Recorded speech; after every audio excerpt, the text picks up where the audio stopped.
We are more of intelligence organization than security officers. So, in as much as I'm not going to delve into the topic that has been given to us, if you listen to me, you gain one or two things that will help you in your duty as security officers.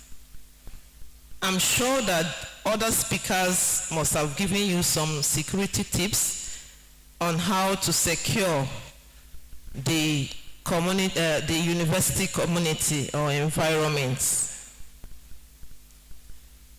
Having said that, I know the essence of this training or workshop is to equip you as security officers to develop your skills first in your personal protection.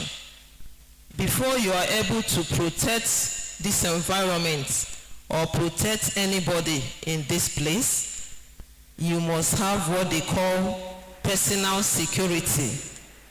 It is only when you are alive that you can secure somebody. So because of that, you need to know about how to keep yourself and your family safe. I know that you know as a security person, you are a target as well as your family members. So as you protect yourself as a security personnel, taking home some tips, you need also to secure your family members, because if they don't catch you, they catch your wife or your child. And you will not be comfortable working again. That is why personal security is very, very essential. I want to also believe that the former speakers must have given you information or lectures on personal security. If not, maybe another time we'll have a chance to give it to you, because it's very essential. I also want to briefly talk to you about threats, potential threats. I think that is in one of the topics, but we are not doing a lecture like I said. Potential threats. Some of us, we know about threats, but when we see one, we are not able to identify them. We are looking to see Boko Haram coming out to show himself to you before you are able to say this is a threat. But no, there are what we call threat indicators, that as little as a shoe shiner in front of your compound may be a threat without you knowing it. So that is why you need to also be security conscious at all time, not only in the university, but also around where you are staying. So at this point, I want to tell you that my director sent me here to tell you that he is ready to collaborate with the security of this university. I believe that you are already feeling, us have collaboration with the security departments and of course the whole university. So we need more collaboration in terms of information sharing. So I want to urge you, not just in this place, wherever you are, when you see anything that looks like a threat around you, please always contact us. We don't wait until it snowballs into crisis or violence. We want to get information before crisis happen. That is what we want to relate with you.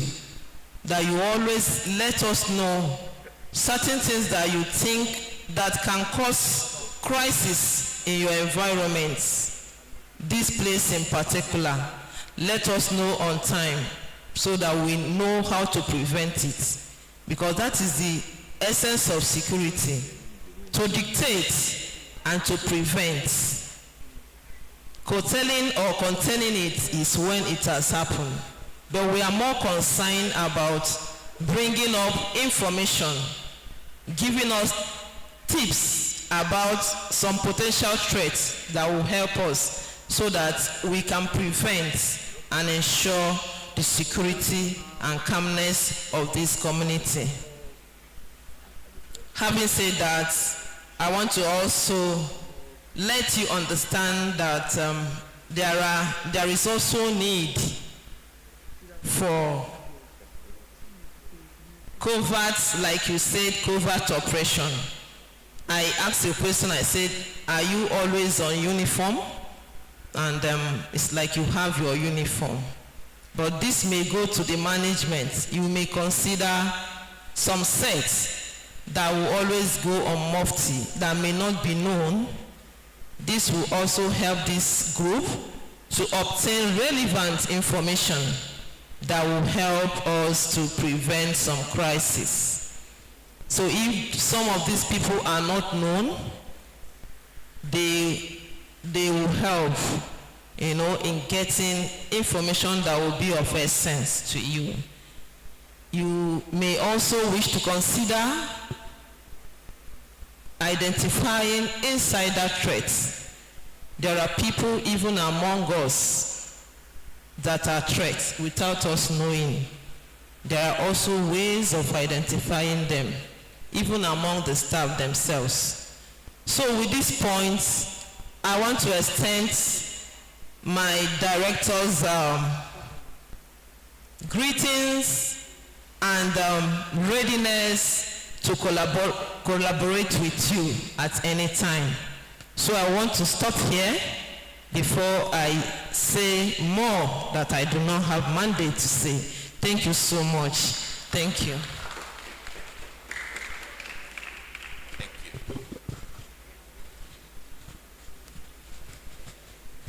Please, another round of applause for the director, the SS, here ably represented by the assistant director. The beauty of the goodwill message is very clear. This goodwill message is goodwill message loaded with the lecture itself. You'll agree with me that she has done justice to that goodwill message. And the message is loud and clear that there is need for us to also be conscious of whatever we are doing. They say a mass enemy is a member of his household, and that message came out loud and clear. And one of the things we must learn that she has said is that we must learn to prevent instead of waiting for it to happen first before Mr. Idahosa will now start calling for backup. They'll be calling for backup. The other time, Mr. Idahosa saw a cow at the vet medicine region.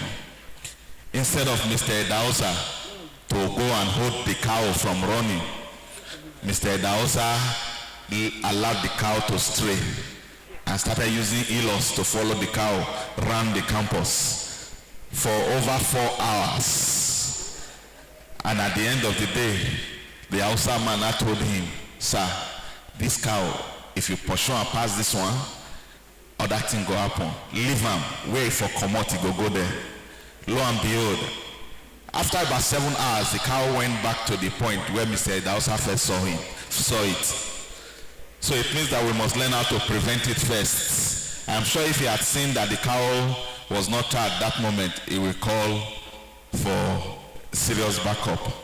But we want to thank God, we want to thank our assistant director for that tips. We appreciate so well.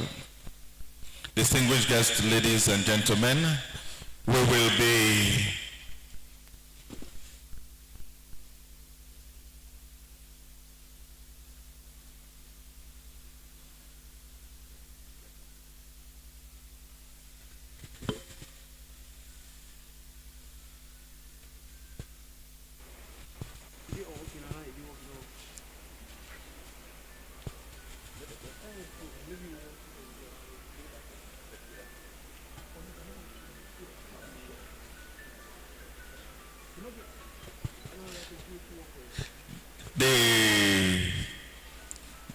Director Health Services is here with us. She is one woman that is always smiling. One woman that believes that when you come to the health center, things will be fine. And it's one woman that we have always received cooperation from since she assumed that position. When you go to our office, unless they tell you this is the director, you will not know. And so today she is coming to share with us a wealth of knowledge on what we need to know about these health services and what concerns us. Please join me, welcome Dr. Mrs. Imowai Mbari.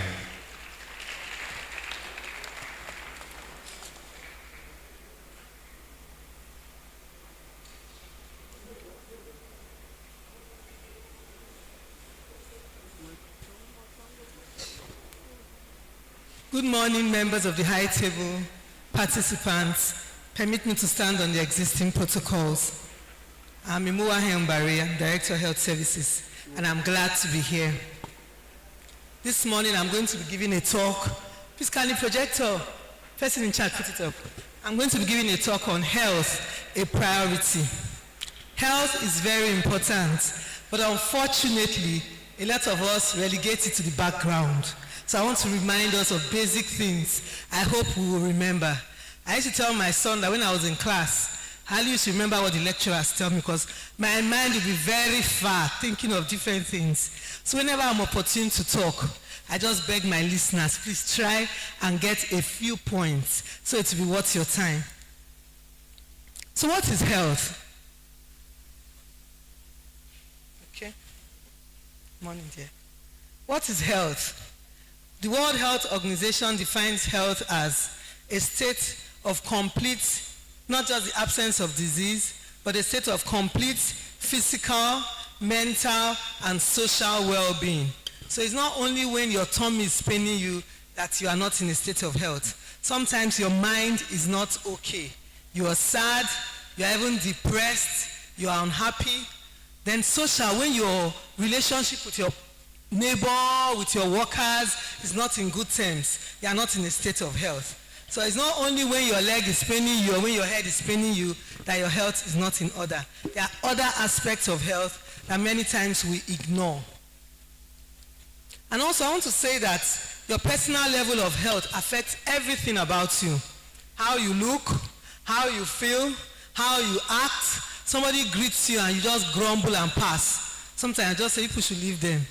Thank you very much. Again, sometimes when you come to the health center and you are shouting on the record staff, people are too slow. I've been here since. I just tell them, please, people should calm down. The person is not in a state of health. That's why I came to the health center. The person even tried for coming to the health center at all.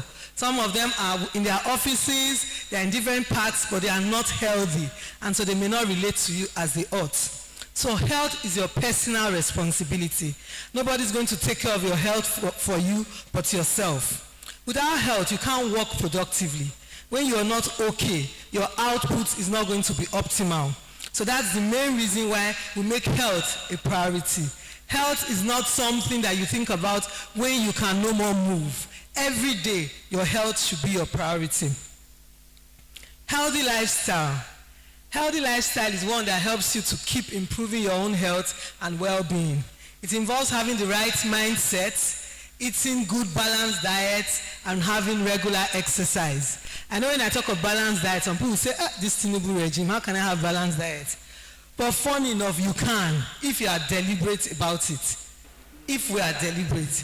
Nobody told me to go and plant vegetables in my compound. When I went to buy ugu, and they told me one tiny, small, a few leaves, 500 naira. I say, I have space in my compound. So I have ugu, I have green, I don't buy all those things again. So if you make health a priority, there's a way out.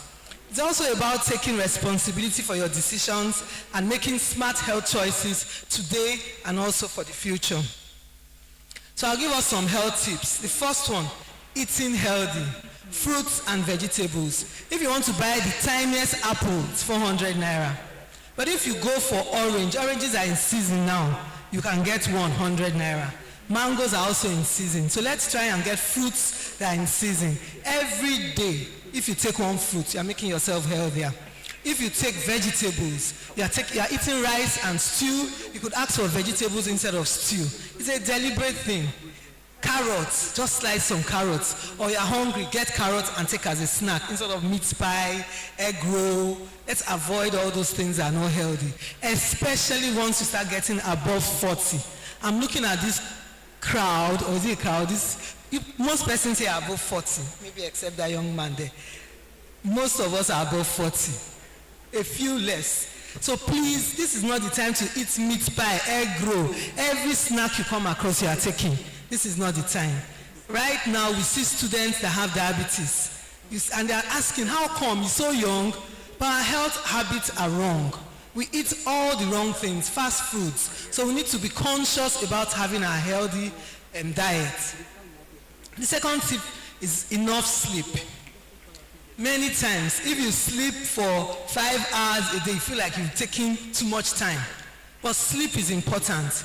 During sleep, your body repairs itself. Cells are regenerated. It's like your body is boosting again. It's rebooting for another hard day's work.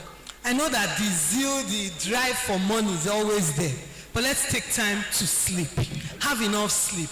The Sleep Foundation says an adult should have about 6 to 9 hours sleep every day. But I want to say that if maybe your schedule is so tight and 3 or 4 times a week you can get 6-7 hours sleep, that's fine. It's manageable. But not a continuous, every day you're sleeping 3-4 hours. It's not healthy for you.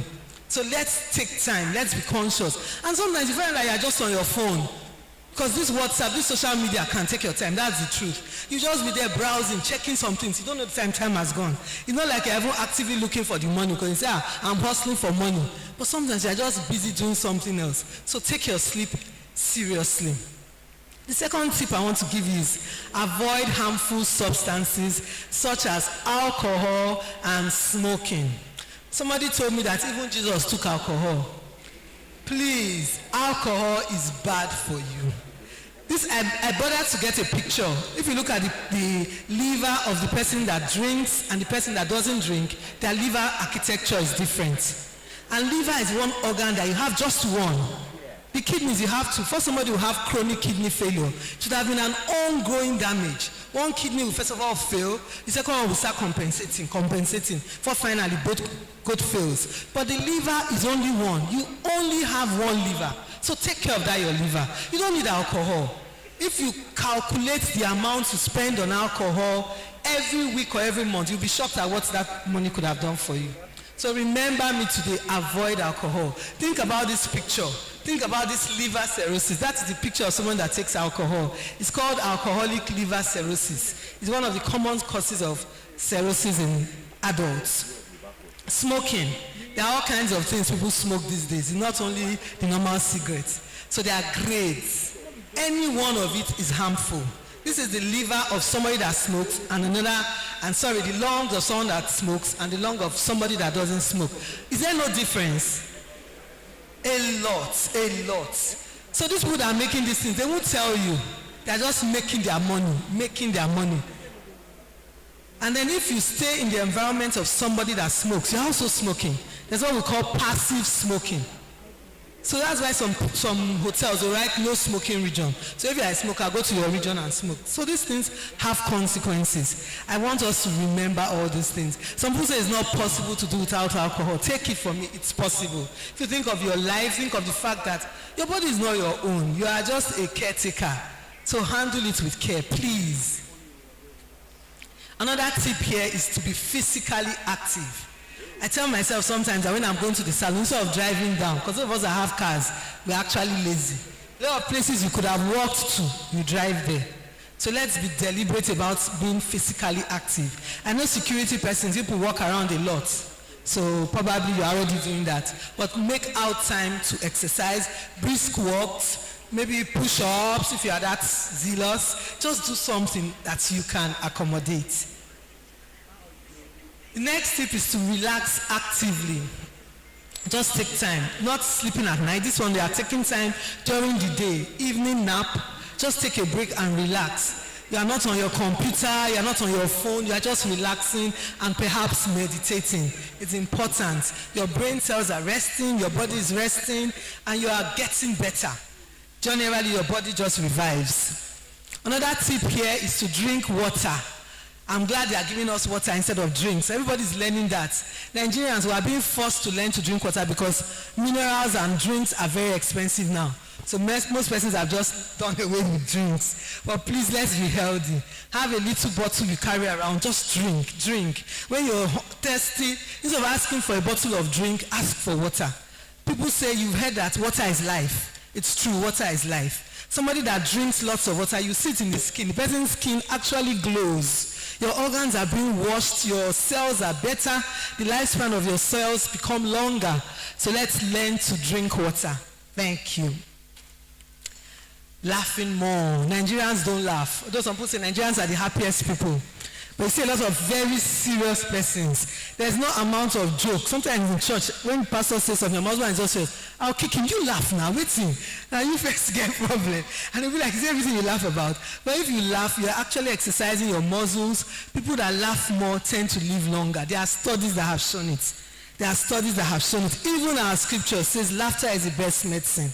It does good like medicine. So take time to laugh. Don't always be uptight and serious. Life is not so serious. That's the truth. Be happy and be joyful. It's one of the health tips that you need to know. Again, we need to build and maintain social connections. I know some of us have clubs, have, I don't know what they call it now, unions.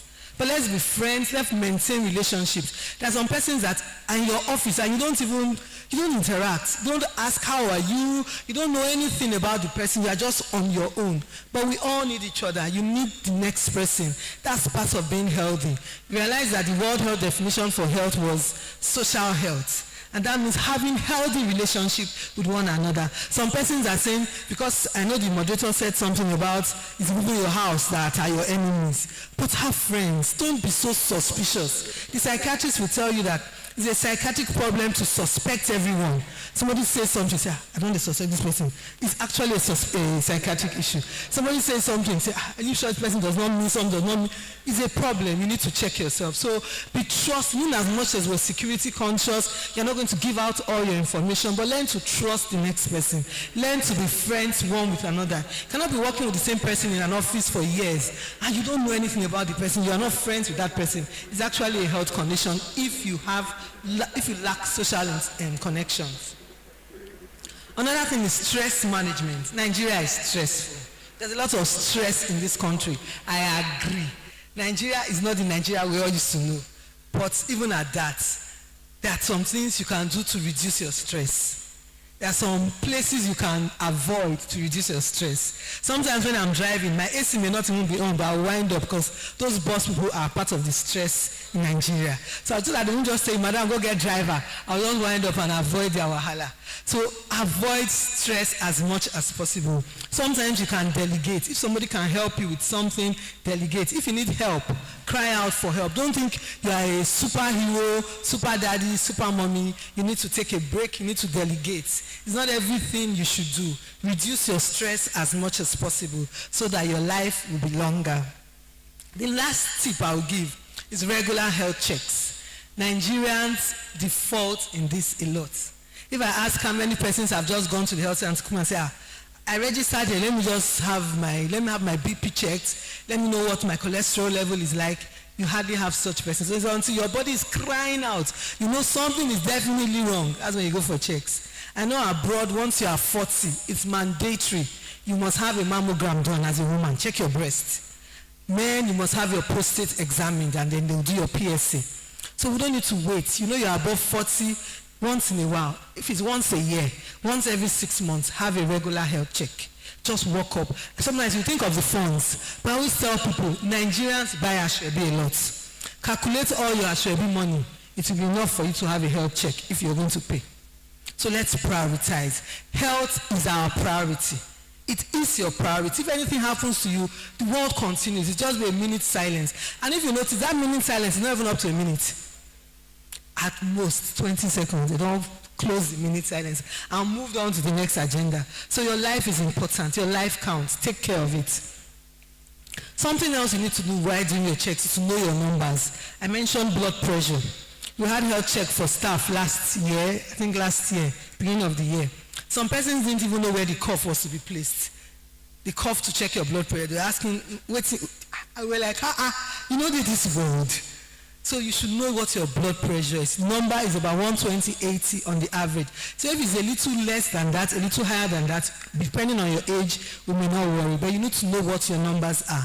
Let your doctor know, is this okay? Sometimes some of us have children abroad and they're asking you what you want. You say, buy me shoe, buy me clothes. You can say, send me a swig. Digital swigs are easy to use. Everybody can use it. Just put it on and impress. It shows you your BP. And you know what it's high. Some of them are so advanced to now be red or yellow. That needs to be, you need to warn yourself or you need to do something urgently. The blood sugar. Also need to know what your blood sugar is like. A fasting blood sugar, preferably. That can be done in the mornings before 10, before breakfast. Just know what your blood sugar is like. To save you a lot.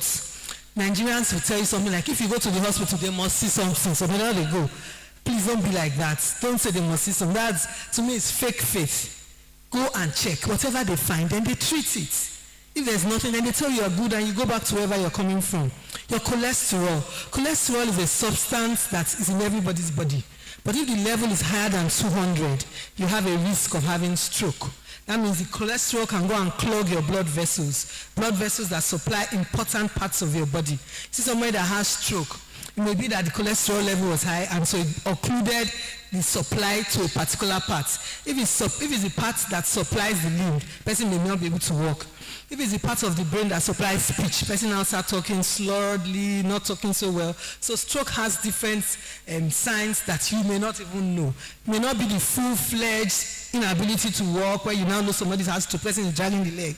Sometimes stroke just affects the face. Person's face is tilted, person is not able to blow the cheek. If you blow air leaks from one side, or the person's speech is slurred, or there's numbness on one side. So please, cholesterol is important, your blood pressure is important, and also to know your BMI.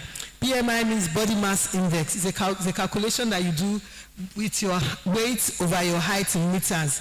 If the figure is less than 18.5, it's low. If it's higher than 24.9, it's high.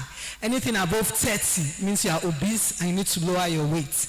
Nigerians are people that are proud. When you have big belly, you feel like, I don't arrive, I don't be a big man. But really, that's not true. Your BMI may be high and you're at risk. So as much as possible, let's have temperate weights. Let's check out our weight. Let's do these basic things that will help us.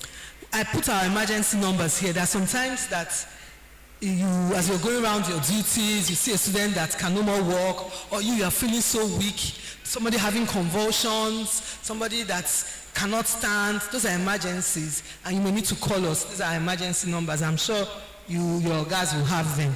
I usually tell students, because sometimes at night they will call the ambulance, and when the student comes, I see the student pressing the phone. Emergency. And you are pressing phone and you are walking and checking your nails and checking things. That's not an emergency. Headaches, menstrual pains, leg pain, those are not emergencies. Are emergencies. Something that your life is at risk. That's an emergency. And you need to call us so that we can find out what the problem is. So there are some basic precautions I just want to remind us about. Hand washing. Nigerians knew about hand washing because of COVID. But I can tell you that abroad, when the child comes back from school, the first place he goes to go and wash his hands. Those are basic things. It's just part of their life. So now Nigerians are beginning to learn it. COVID has gone and we are going back to our normal pattern of not washing our hands. As you leave the bus, as soon as you get home, before you touch that food, wash your hands. You'll be shocked at the number of bacteria on your hands. These hands. There's somebody that says you don't know what the person has just finished doing. Especially men that they touch that area and then they will now come and shake you. So wash your hands. Just take care of yourself and be careful when you are climbing the rails. You don't need to, unless you have stroke or you are so weak, you don't need to hold the handrails, because those rails, studies have shown that handrails have lots of organisms on them. So don't touch unless you are unhealthy, you need that support. If not, avoid handrails, avoid touching surfaces when you are also minimizing your risk of infection. Bathing. After a tedious day's work, many of us will just go home and go and lie down without having our baths. As basic as that. One bath a day.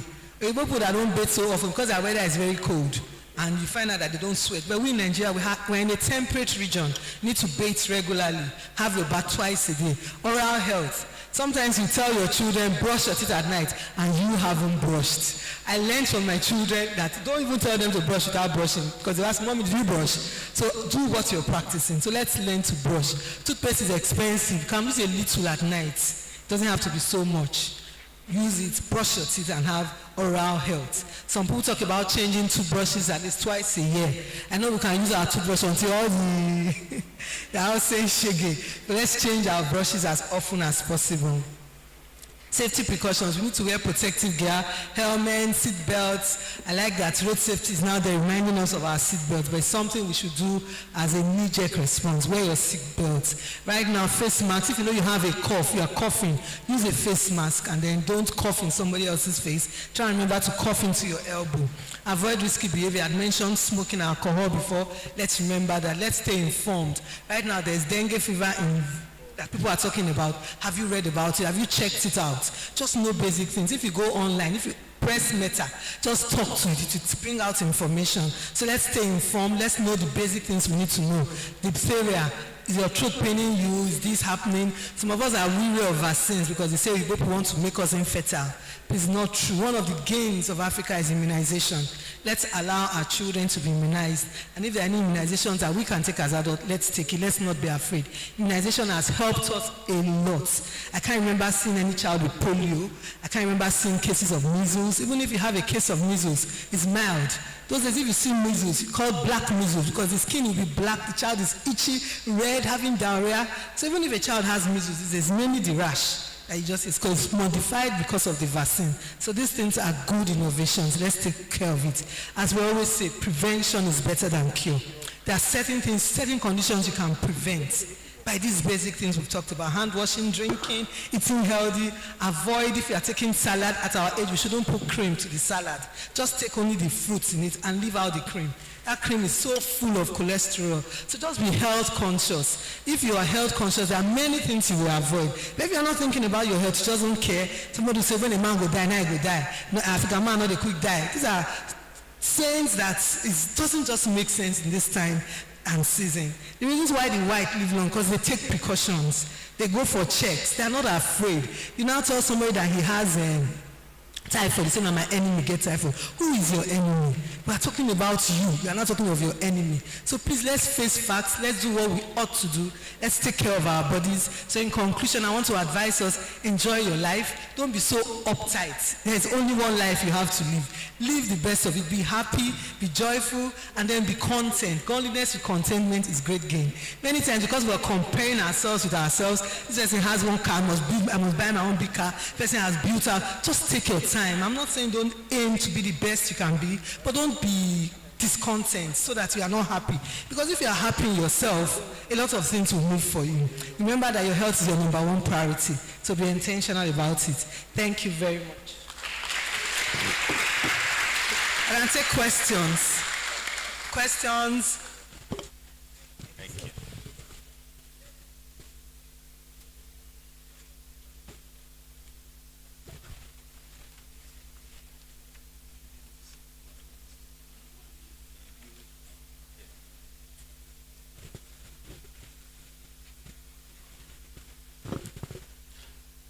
I told you she smiles a lot, and you saw it now.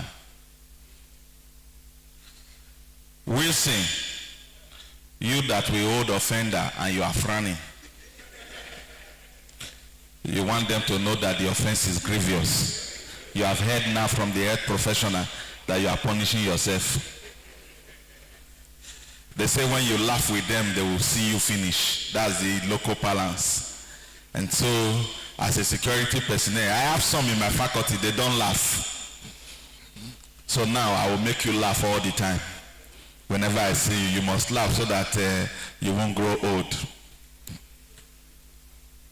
For those of you that go to staff club, they tell us the best brains are soaked in alcohol. They say we should stop taking alcohol. It's from the doctor, not from me. You can go to staff club and take aqua lager. Aqualaga is good for your body. And then we want to say that the topic was captivating. We are going to give room for questions, ask questions, and then one other thing she said that struck me. So you mean that whenever we go to health center and they are not doing their job, they conclude that we have mental problems?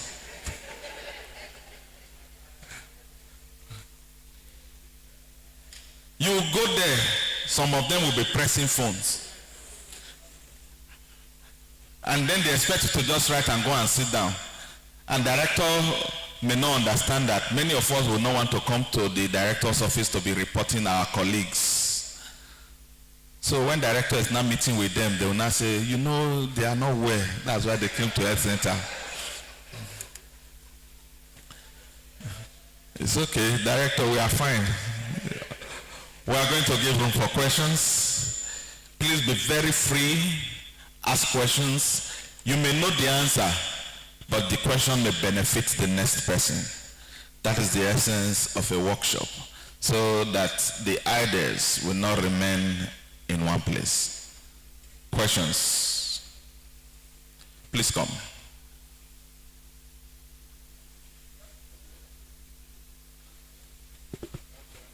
Come forward.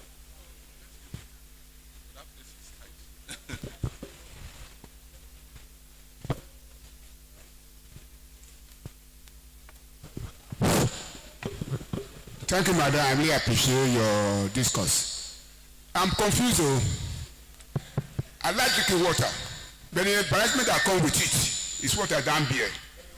If I drink water, okay, I'm sorry. I'm on Basili Victor, Security Department, Kenwa Campus. I like drinking water, but I piss a lot when I drink water. And people will say, when you piss too much, it's a problem. So what do I do?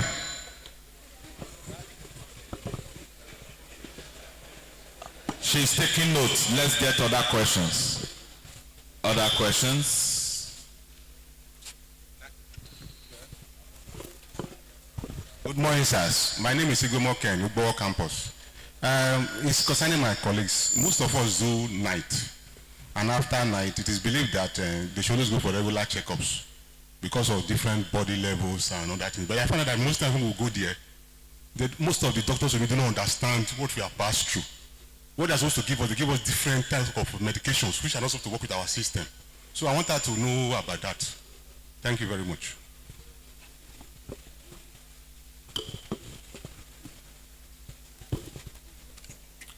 Questions? The CSO said if they don't ask questions, ask them questions. So we give room for you to ask questions.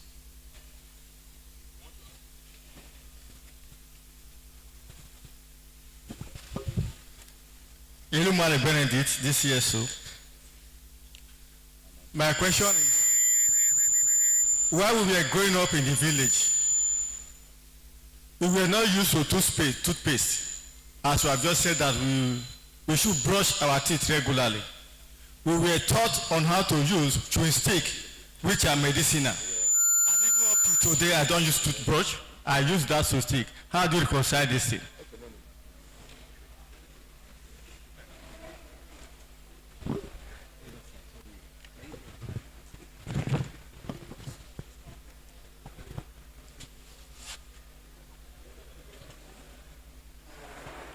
So while they try to take a group photograph outside, Thank you. we will be brainstorming to know the questions we need to ask.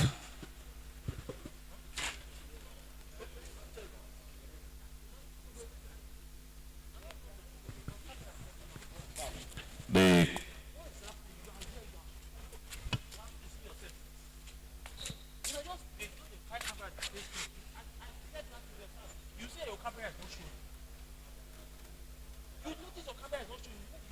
for saying the threat is off.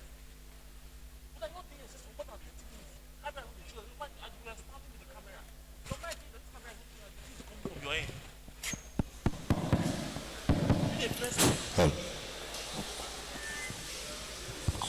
Thank you.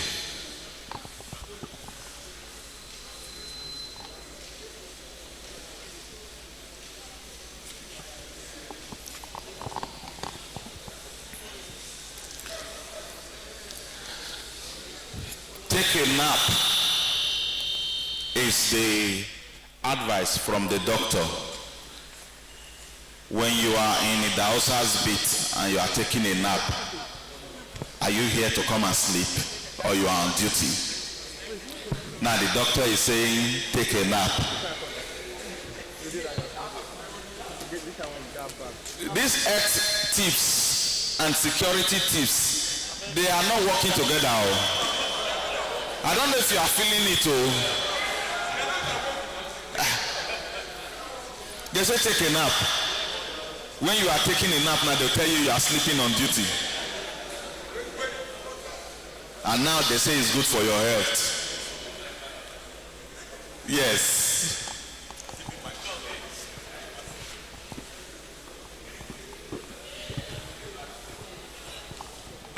Gentlemen, please permit me to also stand on existing protocol. With respect to the issue you have raised, we condone taking naps. That's the truth, even while you are on duty. The problem is this. Sometimes you have two officers in a beat. The two of them are not expected to take naps at the same time. We have mentioned it even during parades. We have advised, if one is awake, the other one can take a nap. But unfortunately, what you find when you go on patrol is to discover that everybody is asleep. So we recognize that taking naps, if it comes, because it's a natural thing, observe it. But while observing it, be very conscious of your responsibilities to the university community. That's my take.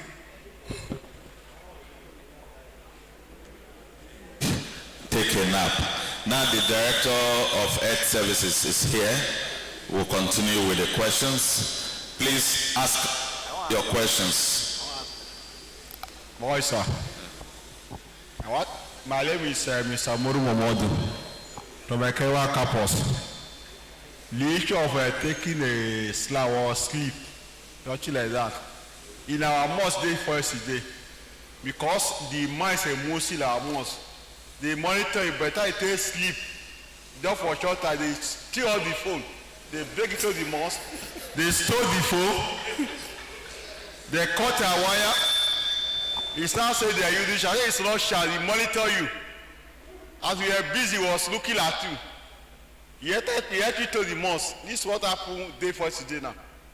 We are going to provide for mosque tomorrow. That's tomorrow. Yes. So he's saying there is danger in taking a nap. If you are alone, there is danger in taking a nap. But the director did not specify whether you are alone or not. And she did not specify the time you should take a nap. But she said, find time to take a nap. So it means that there is wisdom in taking a nap. For those of you that go around for patrol, when you see people sleeping, they are not sleeping. They are taking a nap. So don't accuse them of sleeping. They are taking a nap. And in the nap, they are meditating. The night guard said he dreamt about the Oga the previous night. Then the Oga now asked, how did you not do the work overnight? Let us get more questions quickly. Okay. Give him the microphone.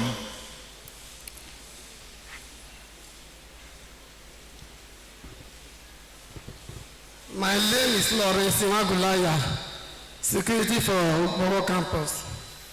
My own is, when we go to health center to check our body, sometimes they'll tell you say you have malaria. You wait for doctor more than 2 hours. After there, when you want to take medicine, you wait more than 3 hours. At the end of the day, they feel no see paracetamol give you. That's what discourages you most of the time not to go to health center at all. Second one, cholesterol. Is it have machine to check it? Cholesterol. Is it have LAG to check it for body? Is there a machine to check cholesterol? Okay. Another question. Let's take the last question so we can pass the mic. So the director can respond. Good morning, ladies and gentlemen. My name's Upolo Anthony. So he said about alcoholic.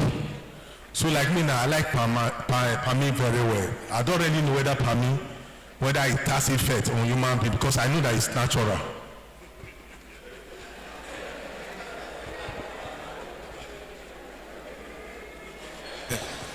Before you respond, let's take this last one from CSO. Good morning all. My name is Yari Anthony. There is this theory we call water therapy, and I have observed it over time. And I also believe that some of us, if not most of us here, or if not all of us here, must have observed this too. In the morning, some of us hardly go to toilet unless you take water. And the moment you take water, it brings out the waste product in you. I would want the Director of Health Services to tell us why it is so. Because when you don't take water sometimes in the morning, you hardly go to toilet. Don't you observe it? Thank you.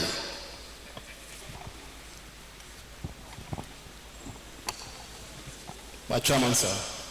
My name is Owaifo Goodluck. My question is on this agbo. How is it effective on we consuming it? Is it good for human consumption so that we can treat some of our illness just the way they have prescribed it? Thank you.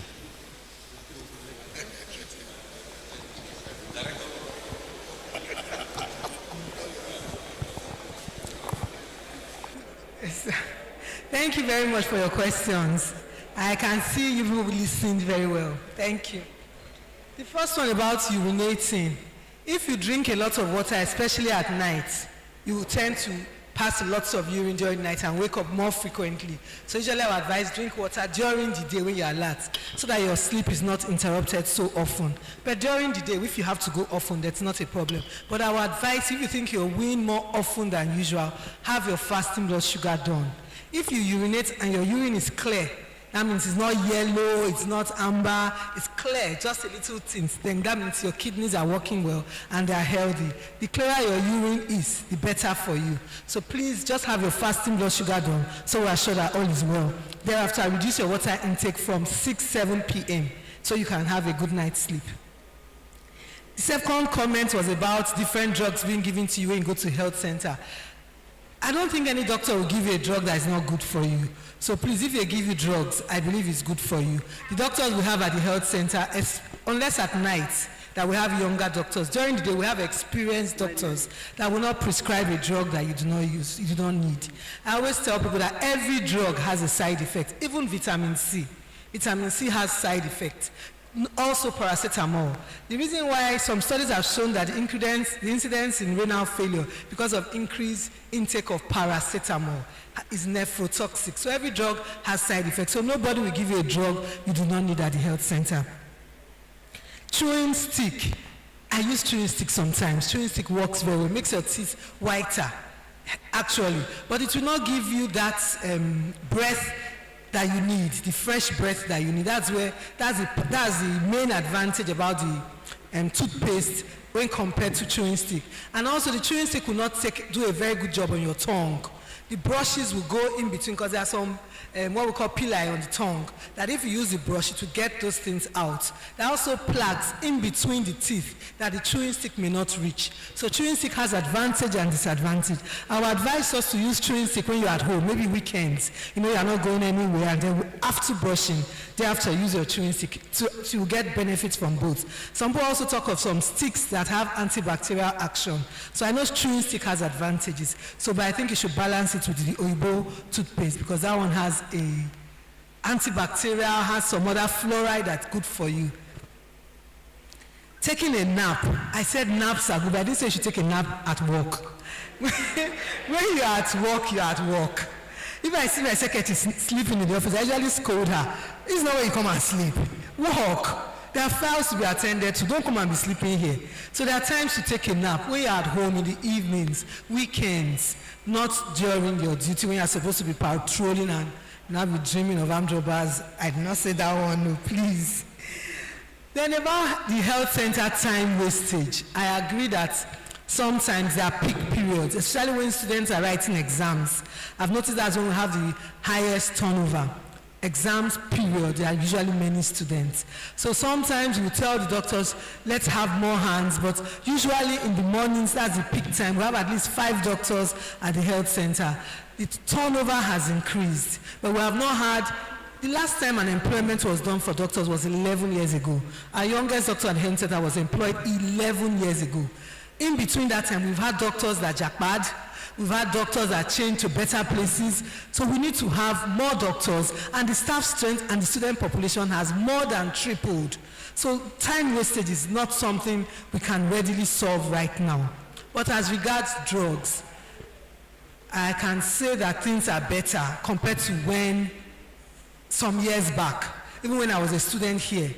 If sometimes you won't even get anything at all, but at least now it's hardly ever like that. Right? Presently, we're running short of drugs, and we've already sent a requisition to the VC, and he has approved. So we're waiting for some other steps before they start supplying. There's usually a gap. We're working on it. If we get the place computerized, so those of you that have connection, especially to our guys at the top, my prof here, I want the place to be computerized. It will help us checkmate the leakages. I cannot put out my chest that there are no leakages for drugs in the health center.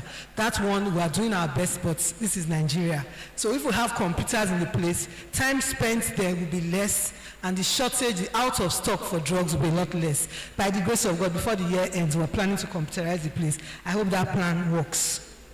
Cholesterol is I say one of the numbers I said you should know is your cholesterol level. Anything more than 200, your total cholesterol level above 200, you need to check it out. There's what we call high density lipoproteins, low density lipoproteins. Those are some types of cholesterol. Usually there are certain types that are bad. If that one is very high, then you may need to do something fast. But by and large, know your your total cholesterol level, so that you can either reduce your cholesterol intake or you start taking drugs that will lower your cholesterol. They are cholesterol lowering drugs, depending on your level. But one thing you can start with is your food adjustment. If you make stew, you should take the bottom part and leave the top part. Then there are some oil that have no cholesterol. That's the kind of oil you should use for your food. So just basic things you can do to lower your cholesterol go a long way. Palm wine.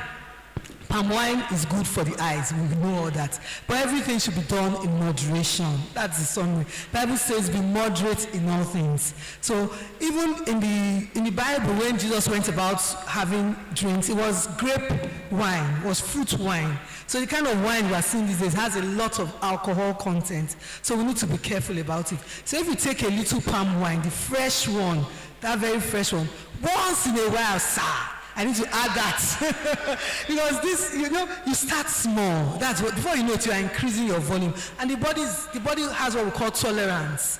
It starts tolerating more. The effects you got from the first small will not be the effects you get. That's what happens to addiction. Before you know it, you need a lot more. It just comes gradually. That's why we say just avoid. Just avoid as much as.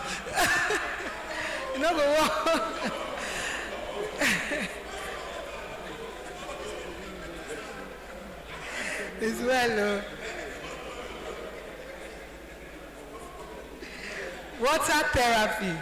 There's something that went viral once of somebody that drank too much water and started having seizures, eventually was rushed to theater, and that person died. So water has good and bad parts. It doesn't mean you should not drink water, and all your cells are drowned in water. But everything must be done in moderation, like I always say. Drink water. If you drink water, you see that you have freer bowel motion because everything is loose. So there's advantage of drinking water. You go to toilet easier, and when you are going to pass hard stools, you notice that also when you take vegetables, you pass stools easier. Beans, there's some food that just makes stools softer and easier to pass. Water is one of such things that will help. If you take plantain, unripe plantain, drink small water, you see that you find it very difficult to pass to be hard. So mind the kind of food you eat and then drink water. You'll be there struggling like a woman in labor. Agbo, recently, 2 weeks back, in the emergency room in UBTH, there were 2 siblings. They had taken Agbo. Eventually, one died. Second one survived, but they told her to go and they got the Agbo and they went and searched it and found they had some toxic substances. So if you are sure of your source of Agbo, if you are sure of the herbs, because even medicines, Bible says herbs were made for our healing. So if you are sure of the herbs, I have nothing against Agbo, but many times we don't know the kind of leaves they are putting and blending. So just buying randomly, I won't advise it. The second person had to have a dialysis done because her kidneys were failing. There were 2 sisters. They bought Agbo and drank. So we don't know what they are putting. So I will advise you, be careful of Agbo that you did not make. You don't know the leaves, you don't know the sauce. That's the truth. Traditional herbs, I don't have anything against it. There's soursop leaf. I know that is very healthy. So there are some leaves that we know are healthy. There are some others you can't vouch for and I won't stick out my neck for them.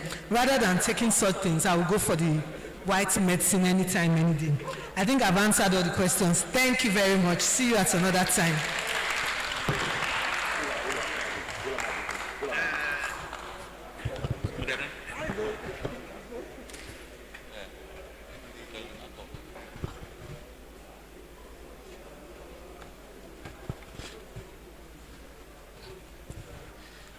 If you need sure Agbo, consult Idahosa.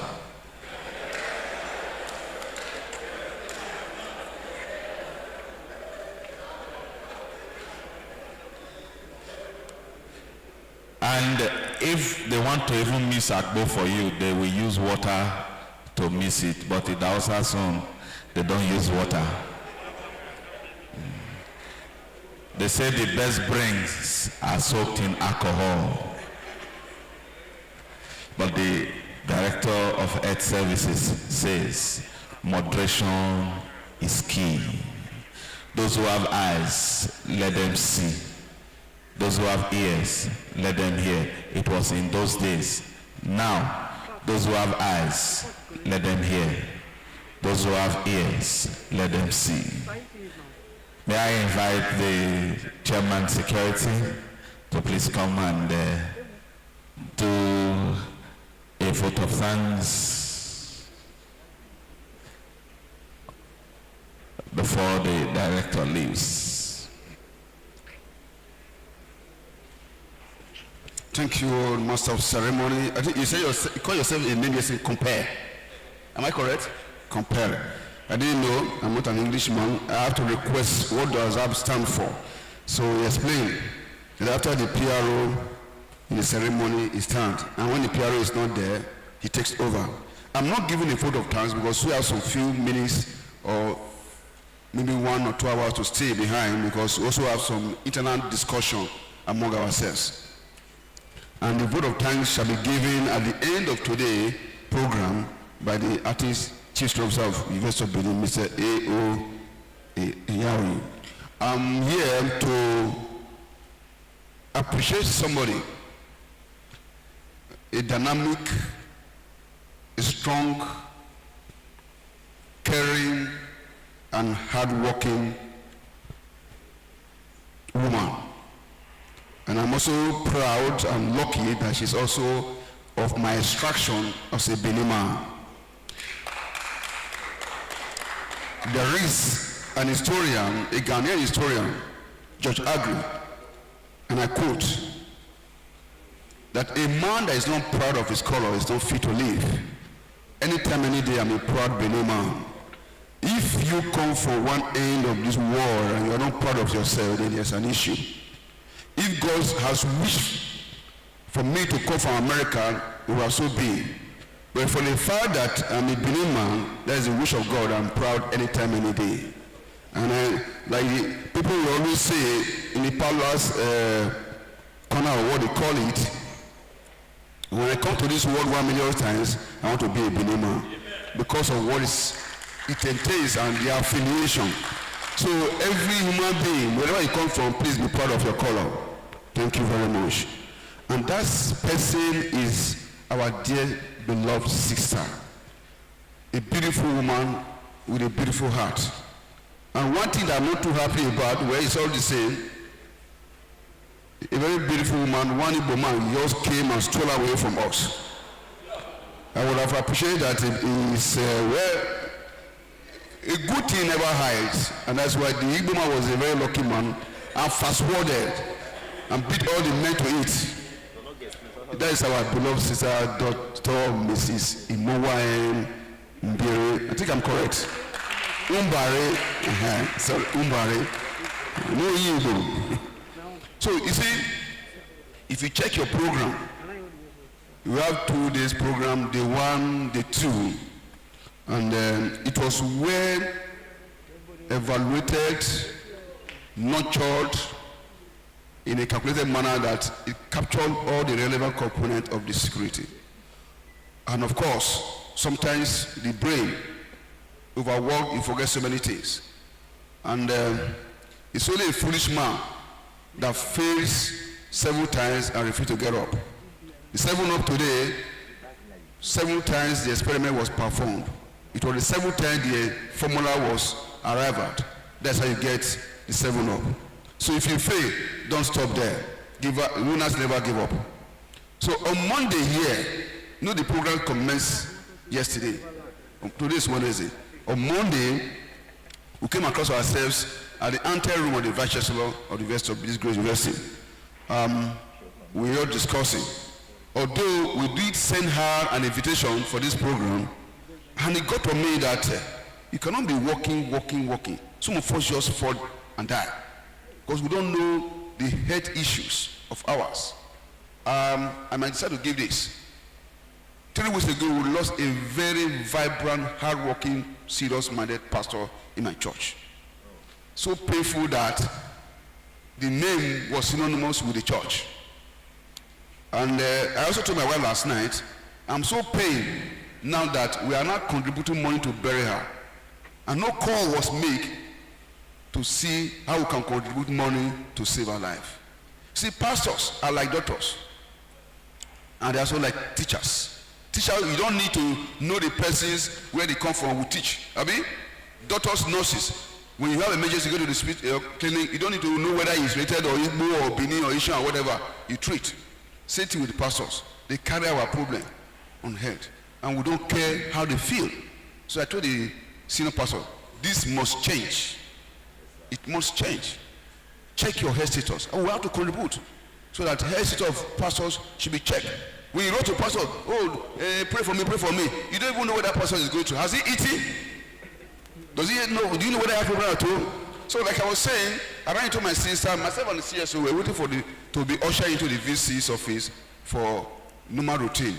And we were discussing, I say, I say, yes. You refuse to donate to. You are still owing you. If I don't have money, I say, you don't get money. You rich will not get money. Then I got to know there should be head talk for our men, professors and men. You work day, night, in the rain and in the sun. You know, I cherish people. Nobody will know your value until they work with you. So I was one of them those days. Now I'm a born again person. I work with you and I know what you pass through. You got a point? So nobody cares. In the rain, in the sun, the night, the day, some of us will sleep in our house with our family, we enjoy, blah, blah, blah. You are in the cubicle there, watching over us. So you need to be given a head talk. Check your head status. So I just put to her, say, my sister, sir, you must come and give a head talk. You check the program. Is the topic, the program, does it contain it? It's not there. So that is relationship. Make yourself available anytime. And when you are asked, please respond. You are seeing her here today. Thank you, sir. Say, my sister, please, we need a head talk. So over time, we're relating in the WhatsApp, talking. Suddenly, you get on this topic, priority of health. And you see what she gave us today. Perfect talk. That when you walk, you need to rest. That when you walk, you need to also eat the right food. Yeah? Don't take off those say, I'm on the wheel. Plant vegetable in your house. I didn't know she had vegetable in her house. When I'm a farmer, CSO knows, some of our Akale knows, almost 80% of the food I eat, I produce them. I don't buy vegetable, plantain, yam, gari, and the rest in the farm. Okra, I don't buy. They're in my house. Because you don't also know, she made a statement. Do you know the source of that food you are buying from the market? Forget about the price. Who go live? Check it out, 500 naira. Behind your compound and plant it. Even if you're a tenant, and you can beg the landlord, put it there. All of us can be eating from it. So on that note, I'm appreciating my dear sister. Between Monday and today, she prepared a beautiful slide for us. I'm clear to give us a talk. She's somebody we need to appreciate. And you owe me one thing. What she has just done today also proved to us. You see, the women are taking over the world. I teach in the class. When I enter the class, I say that 70% of the population are already women. Men, be very careful. Tomorrow they will start rolling. They are already rolling. Because what men does, the women are doing much better. So, please thank her. All of us, let us stand to thank her. Thank you very much, madam. So, the CSO is going to give another security talk. Thank you. Please, before our director takes her leave, we have a sad news. I just received a very sad news, and I think it is also affecting all of us. I just got information now that our former CSO, or acting CSO, Mr. A.U. Igbonoba, is late. His wife, as we speak, is at Uniben Health Center looking for an ambulance to convey the corpse to anatomy department. So let us rise up and give him 1 minute silence. Sorry.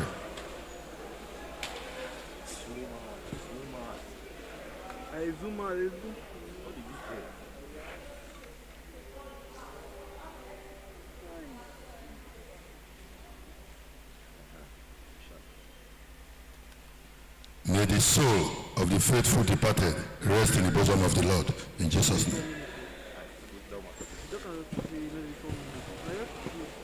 Thank you very much. Thank you. Thank you. With that Earth talk, we are going to begin the internal talk proper. It is going to be the talk we'll do internally while we leave the security department to begin to interact. The essence of this workshop is for everyone to learn and contribute his or our own quota. We must exchange knowledge. Yesterday, it was Professor A.C. Ugu's experience. Tomorrow will be your own experience. What will you tell the people? That this was what I did in the course of rendering service. And so it's going to be our internal affairs. We are going to leave the ball for all of us. This time around is going to be the art-to-art talk. I am sure yesterday we raised some pertinent issues, and we said it was not the time to raise such issues. At this workshop, like the Vice Chancellor's rep said yesterday, every of your comment is noted, because the Vice Chancellor is one man that does not like complaining. It is what is the way forward.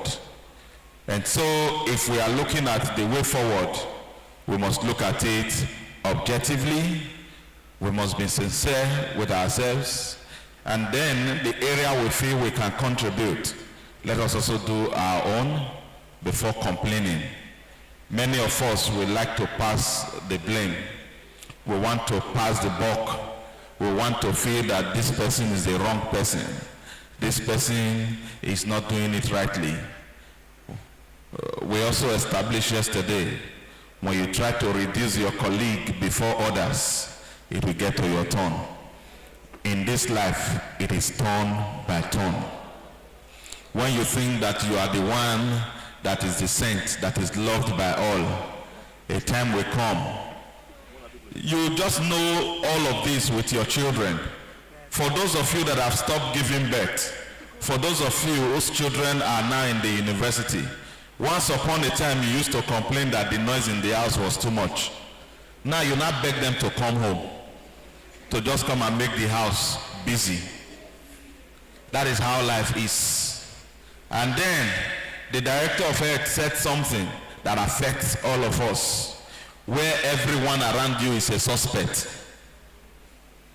Even to drink water from your colleague is a problem. I tell you a story of a woman who suspected everybody around her. And so whenever she is invited to a party, she gets to the party. She attends all parties. And she is a very generous person. But she does not eat the food prepared at the party. When it's time for us to share the food, she will take the drink and bring out her snacks from her bag. Everybody now noticed that this has been the attitude. The day she invited everybody, because she knew she was very popular, she prepared a lot of food for everybody.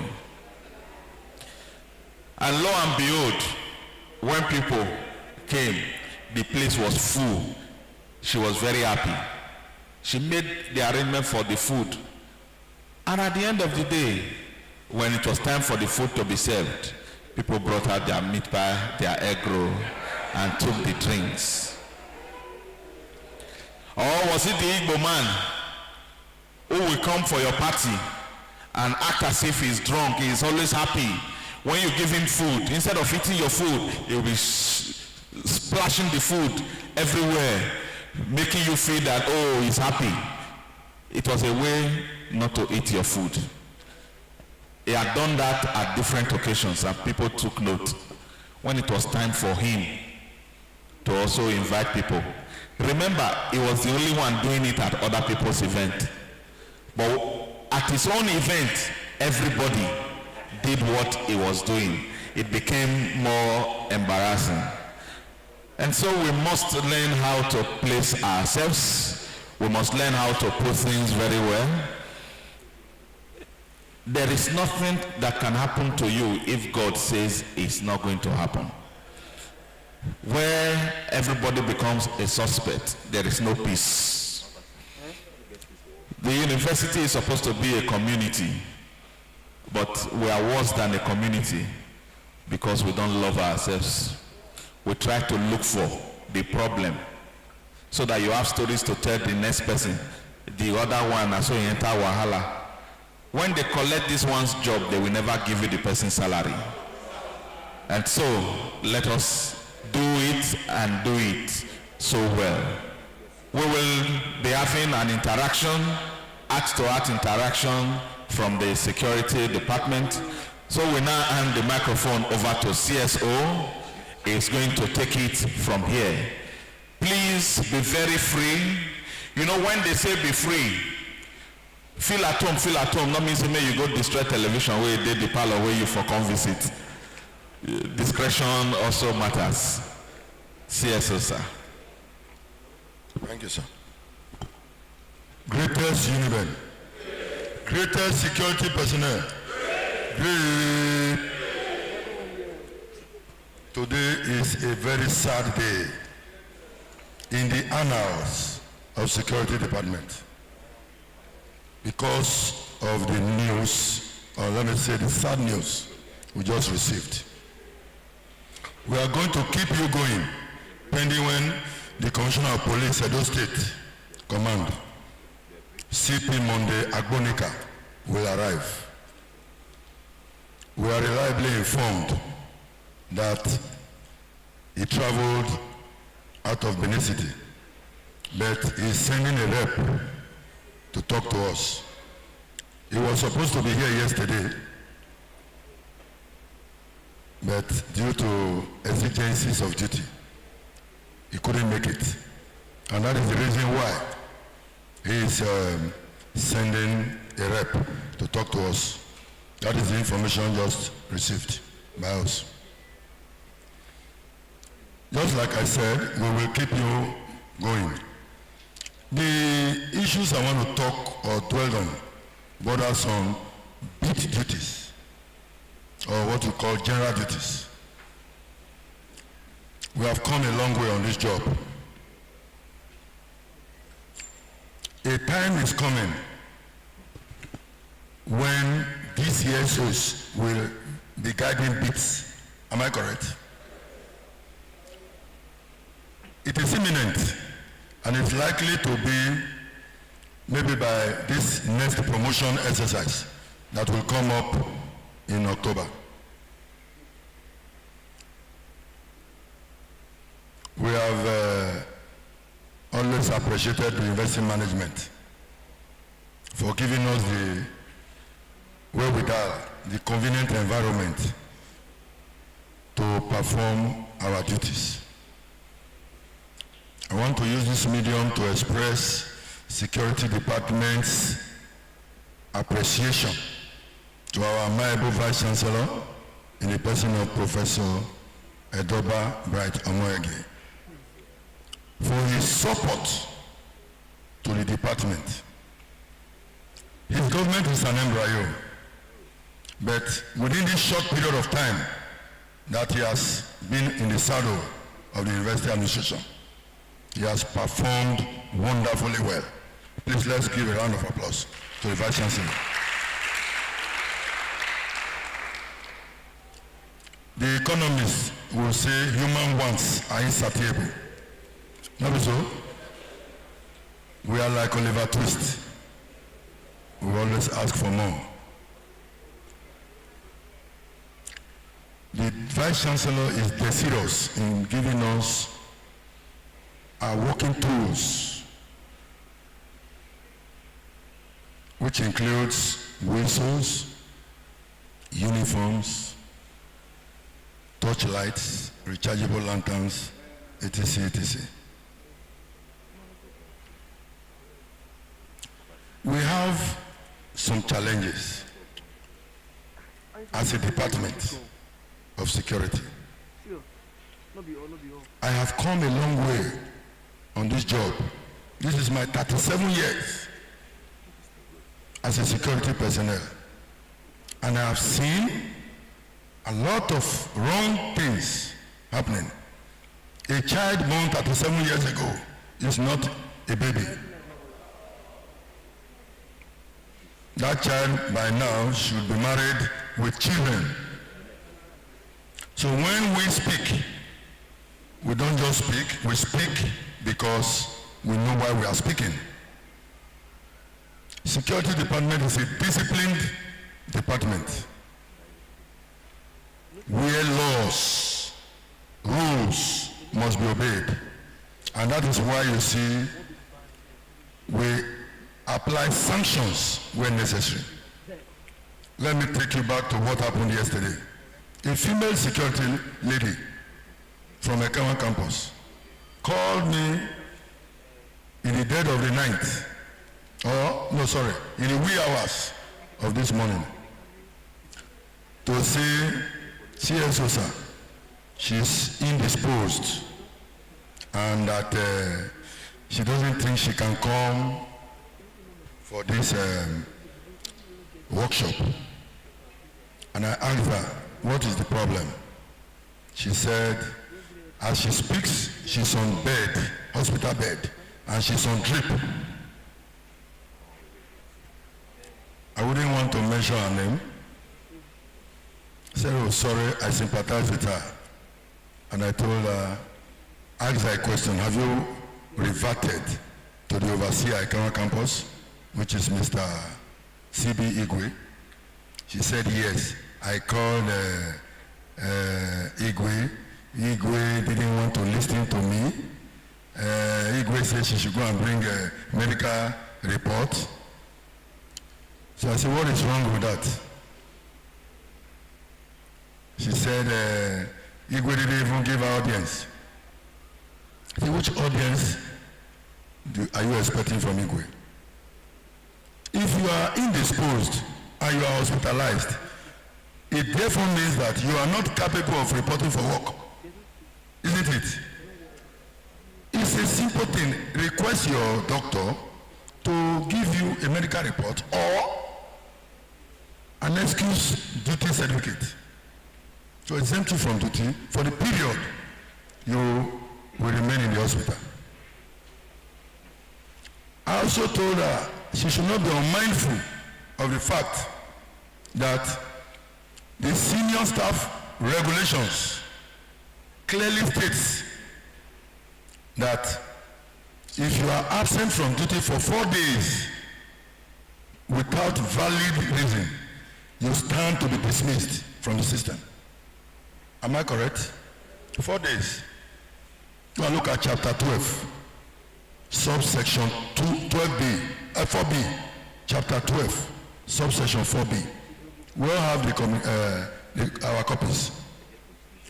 Our lackluster attitude to work is demoralizing. It's not encouraging.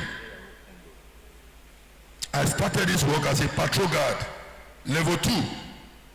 Unknown to me that someday I will rise to the apex of my career. There's no other position I'm looking for. If not for the 5 years that was added to federal civil servants, by now I should have exited the system. Is it not true? So let us be seen to be dedicated to our duties. Hardly a week passes by without me getting extracts on my table. Lateness to duty, beat desertion, absence from duty, with impunity. This must stop. We don't see any reason why we should deal with any of you. If they remove you from this work, your salary will not go to anybody. But let us be seen to be dedicated to our job. The university administration has spent so much money on all these workshops, seminars, and others. Let us give back to the administration. And how do we do this? It is by committing ourselves to our assigned responsibilities. Please, it's an appeal to all of us. I will not mention the name of that lady, but those from Ekema campus should know her. So go and look at your list and find out those who the person who didn't come to work for some days now.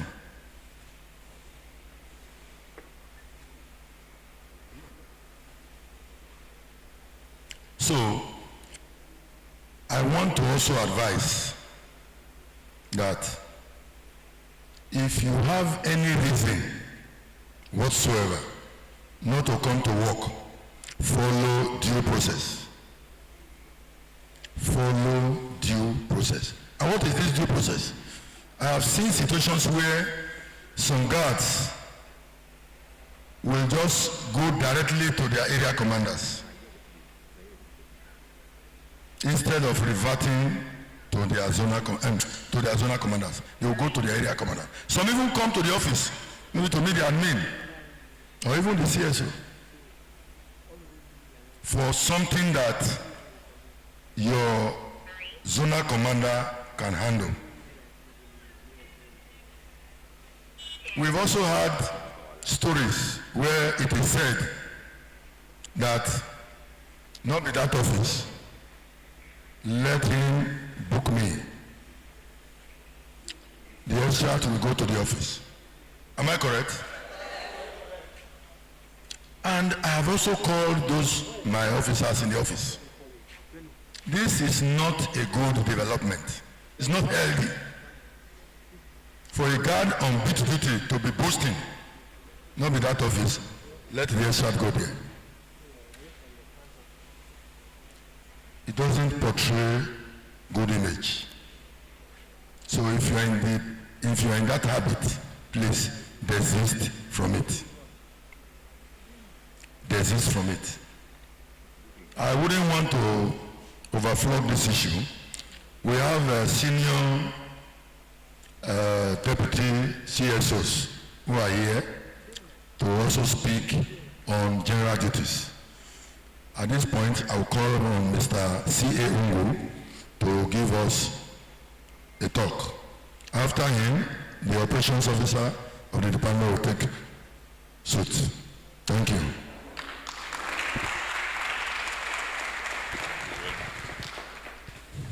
Thank you very much, my CSO.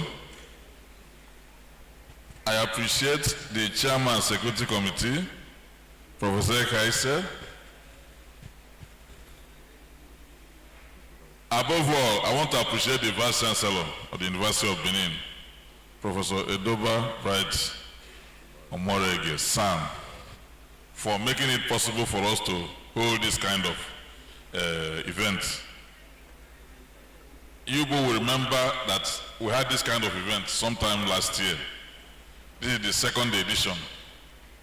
And we are happy because when we come together and brainstorm and refresh our memories and get educated on things that has to do with our job, we are made to be more fit to perform our work. So that is why it is good. This kind of event is very good. And we thank God, we appreciate God for having the opportunity to attend this occasion. The CSO has talked much on discipline, indiscipline, or rather discipline, as it affects personnel of security departments. I know that personally, individually, and generally, we have certain things that hinders the job. For instance, at times when you ask somebody that came late to work, he will tell you that I had no motor to enter vehicle. I had to trek. I had to trek in order to get to work. In the circumstance we find ourselves now, that kind of reason will not be tolerated. If it were at the time, during the time of COVID, when we were coming to work and others from other departments were not coming to work, and we had to sweat it out to pay transport money to work, it could be pardonable. But at this time when we are receiving our salaries regularly, it will not be an excuse for you to come late to work. So I implore you to always try and leave your house on time and come to work. There are other disciplinary cases that I was an admin officer in the department for some years before I was elevated to the position of acting chief security officer. Most of our old staff here know that very well. So, and I did my best during the period I was acting chief security officer to make sure that I uplift the level of performance of our personnel on duty and other issues like welfare and other issues that has to do with the necessities of the job. So everything one does in life, a record is being set. Everything you do in life, people are watching you, they are knowing how you are performing, they are taking note of the way you perform. And that is why it is good for you to be at the top of your best while you are working as a security personnel. Because if we want to pick somebody to go and do a very responsible and challenging assignment, we will always go and pick the best. We will not go to look at somebody that is not effective or that is not hardworking. We will go for the best person. And if you are not hardworking, it will show. Security department is such that if you don't perform well, if you are not at your best, if you are not serious on your job, it will show. There's no two ways about it. If you are not doing your work the way you should do it, it will definitely show. People will know that you are not the best. So the best hands are always picked for responsible assignments. So that is why at this hour I am urging you to be at your best at all times. Posterity will not forgive you if you are not doing your work the way you should do it. If you are playing pranks on the job, you think you are cheating government, or you are cheating the CSO, or you are cheating those at the helm of affairs. It's yourself you are cheating. Please, let us do our best. I know that we have some things that hinder us on the job. We have some problems, some handicaps, but they can be handled.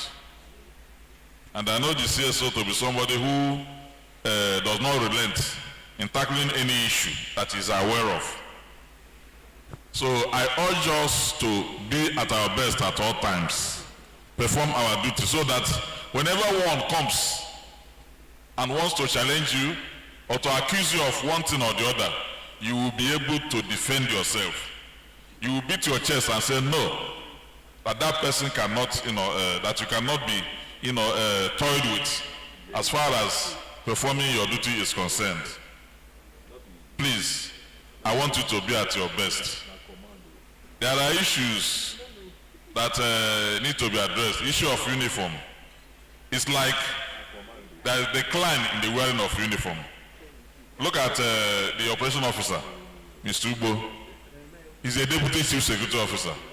He's putting on his uniform, blue and blue. Today is Wednesday, and we are expected to wear blue and blue. There are many of us here that have that blue and blue, and we are not putting it on. Why? Why? He sold it with money. What of you, did you not have I know that you have a blue and blue uniform. It's too small for your size. Yeah, it's not a very good reason why you cannot, he sold it with his money. That money that he sold it with, did he pack it from, did he pick the money from the road? Are you not, no, there's no question of this here, so. Are you not paid the same salary that he is equally paid? Wait. So please, I urge us to always be on our, if you're on our uniform, Ms. Ubo, please can you stand up? Please can you face everybody? See how smart he looks. He looks very smart. Yeah? So if all of us put on our uniform, and in this type of occasion, our guest lecturers that come to lecture us on security issues, they see us, they will look at us as responsible security personnel. But while we are all wearing mufti, it will look as if we are bloody civilians. We are not security personnel. We are not ready for the job. Please, next time we are going to have this kind of activity. Next event, next year. By next year, I expect us everybody to put on his uniform. Be on your uniform. Most of us even have these jackets. They are not putting on the jacket. They will leave it at home. They will come and sit down and be attending the lecture. So please, there is need for attitudinal change. Change of attitude. We have to change our attitude. Our attitude to work, our attitude to facilities that we use to do our work. One of the major facilities we use in doing our work is that uniform that we put on. That identifies us. That is why most of the times when you go to some security, when you go to some locations, people were covering the assignments that are there, end receivers of our duty. They will say, I didn't see any security man there. I did not see any security man there because you are not putting on your uniform. I know that a security man on uniform is highly respected. In the days past, there was a day I was driving. I just want to demonstrate to you the importance of uniform. I was driving from Ring Road side to Obowo. I was well kitted in my uniform, just like Mr. Ubo, the operation officer, is dressed. Policemen on the road were stopping vehicles. Immediately I got to the police checkpoint, They did not waste. Immediately I got to the police station, but they did not waste, and they passed me immediately. They were stopping many vehicles, very big vehicles on the road. They were parking them. But immediately I got to the police checkpoint, they told me to. It was just a waiver. I was told to go. They didn't waste my time. I didn't waste time at all on the road. I was told to go. That is one importance of uniform. And another very importance of uniform is that it scares criminals. It scares criminals. When they see you in uniform patrolling your beat, they won't even near where you are. They will be on the run. They will run away. They will run away. They won't come near your beat. They will run away. It scares them away. So that is one of other importance of putting on uniform. So I want to, urge you to always wear your uniforms. I know that the CSO is a listening head of department. Whatever challenges that are facing you, you can always channel it to him through your zonal commander, to the area commander, and to the CSO. Or you can come direct. He operates open door policy. You come direct to him and tell him whatever thing that is challenging us, that is making the job, disturbing you on the job, whatever problem at all that is challenging you, come forward with the problem. And I'm sure, very sure he will tackle it. I have had opportunities to, channel some problems I'm facing in my area to him, and he really tackled it very well. So please, I urge you, the area commanders are there, your zonal commanders are there, even your ship leader, starting from the ship leaders. Please, let everybody do their best. The ship leaders, do your best on the job. Do your best, perform your work very well, knowing fully well that your reward is not in heaven, your reward is here on earth. You will always are we not getting our rewards? We are getting our reward because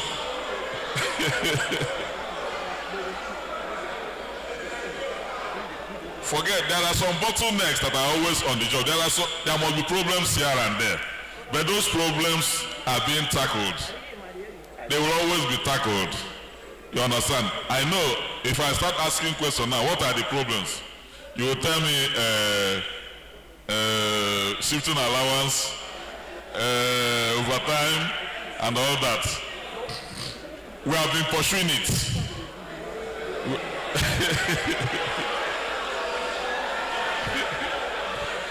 Okay. So please, those things should not deter you. It should not deter you in performing your work. Do your best on the job. Please, I stand on the gap for you. As I'm speaking now, I stand on the gap for you. Anywhere, I am the Area 1 commander. I stand on the gap for you.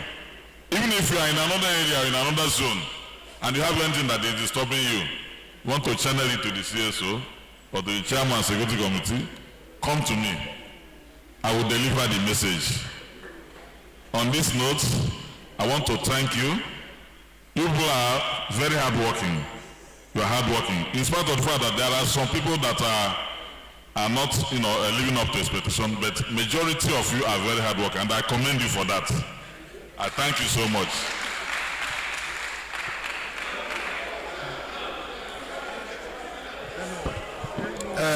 Please, audience, we will give room for questions. Don't worry. Let Mr. Ugbo, the operation officer, take the mic.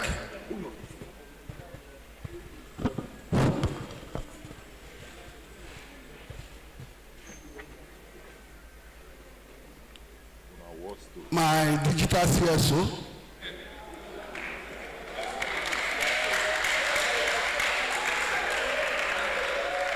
my senior DCSO,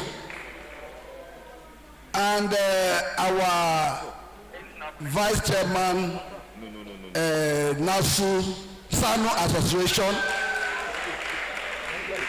I count it a privilege or a rare privilege to be given this opportunity to be at this platform and contribute to contribute to this ongoing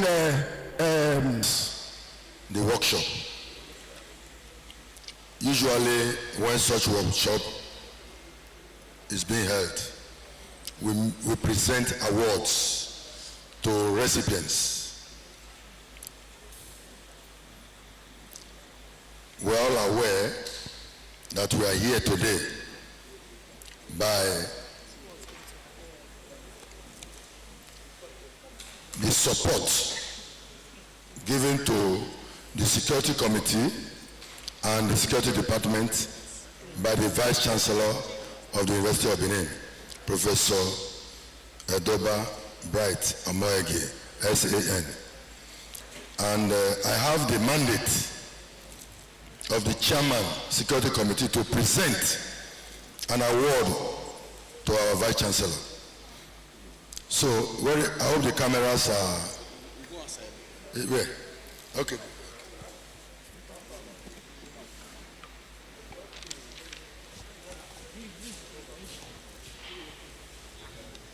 Okay, there. So, on behalf of the Security Committee, in conjunction with the Security Department of the University of Benin, I present an award of appreciation to our Vice Chancellor, Professor Edoba Bright Omoyege. That's here.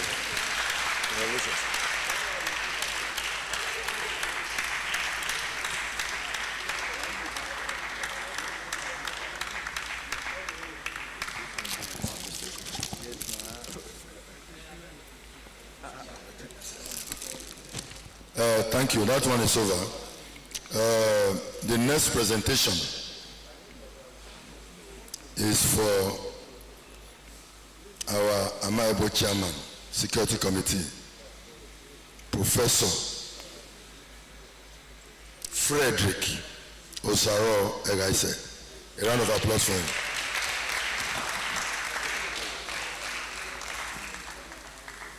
So,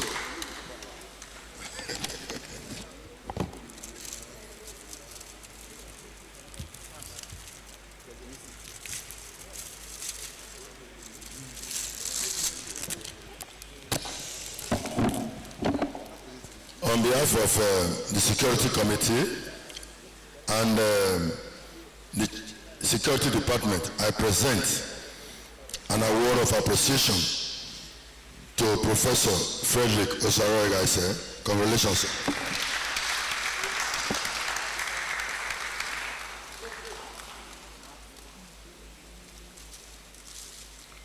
Three goes for the chairman.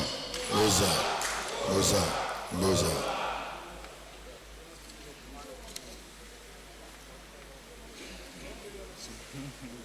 Okay. We need to appreciate ourselves, and it's very good. The Benin man says one good turn deserves another. So people have worked very well in this department to see that the issue of the security department is now a smart AI department, moving from analog to digital state. We never had this like this before, right? Last year we had one, this year we have another one, and next year we're going to be bigger in the name of Jesus. Exactly. So we solicit for everyone's support, prayers, to make the security department a big, reliable and strong one, to ensure that the safety of the environment is what? Good for academic excellence and for our lives, as well as the property. Exactly. I'm about 2 years in the department.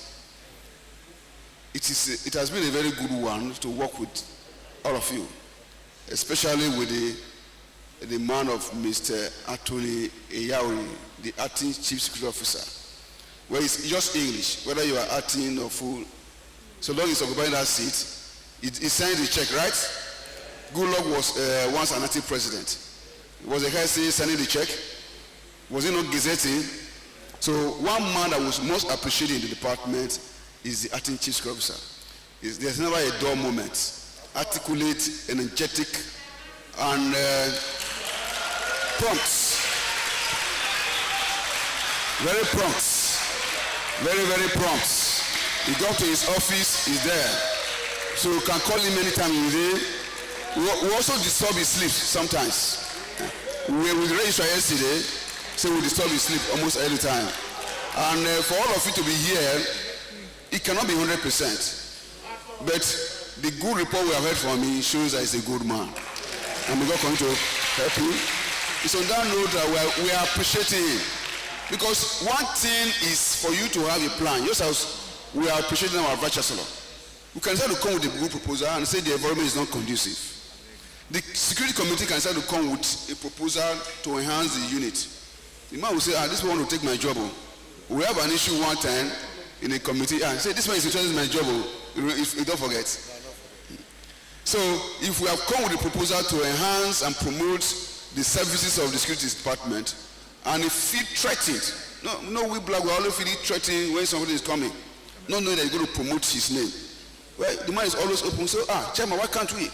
So he has always been there for us. Anytime we bring suggestions, it's always in approval of it. And we have seen so many results. Is that clear? So it's a man that we must honor and appreciate. Thank you very much.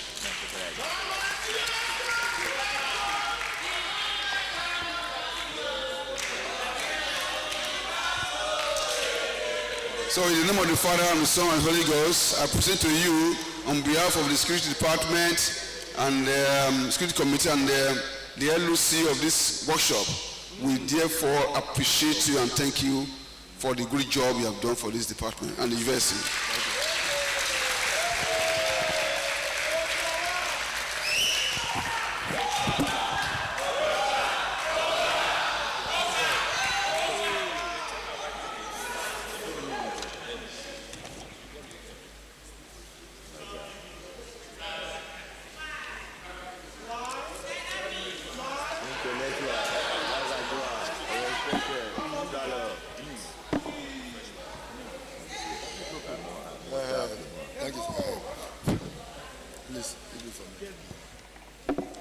So in continuation with the presentation, we have, I have before me an award of appreciation for the chairman local organizing committee in the person of Dr. Dandy Nwangu. Please a round of applause for him. Where is he? Okay. So I hope you all know him. He is an astute, legal luminary. Clap for him again. From the Department of Law, or Faculty of Law. Department of what, sir? Jurisprudence and International Law. Another round of applause for him. So we have lawyers in our midst. So on behalf of the Security Committee and the Security Department, I present to you an award of appreciation. Thank you, sir.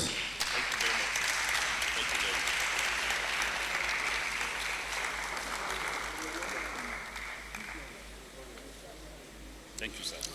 Okay, alone. Where's the...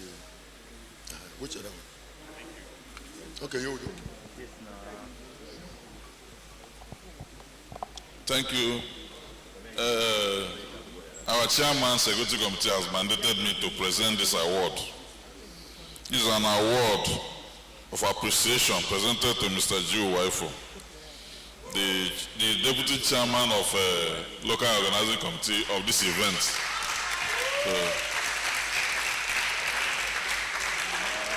On behalf of and the state and the state assistant chairman of the SANU. So on behalf of Security Department and the Chairman Security Committee and the Chief Security Officer, who have recognized your efforts in the department, I want to present this award to you. I want to say, keep it up.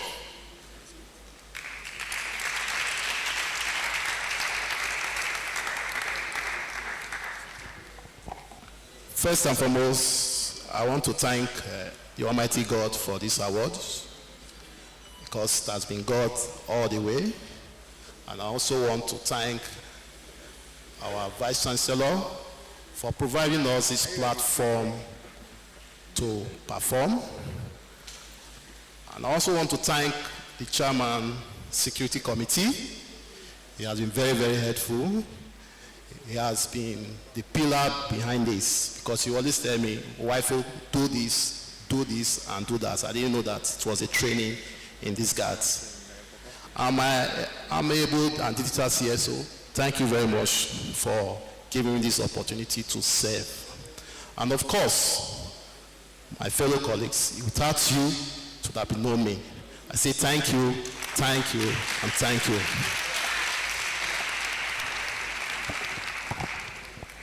Good morning, everybody. That is the language of the security. Every time it's morning. Because of some logistics, we also have some persons that were recognized for appreciation. And by the grace of God, they are the person in charge will collect them tomorrow morning and to be handed over to the respected persons. Those are, if they are here, they can come forward to have a handshake with the acting CSO. There's one lady, you see, security is everybody's business. You can't do it alone. Even as you are here, somebody has fed you with information, and those persons need to be appreciated. That is how America works. America deliberately, they have what they call a spy, call it CIA. They have them in this country. They will be with you. I had a friend, he's in one of these security outfits. He was in the heart of the Boko Haram in Borno. He traded with them, collecting information. So there is also, we also try to develop some proposal that will also help us to strengthen our security operations on campus. So in doing this, we also recognize certain persons in the community. And that person is Dr. Mrs. Iyore Blessing Demolia.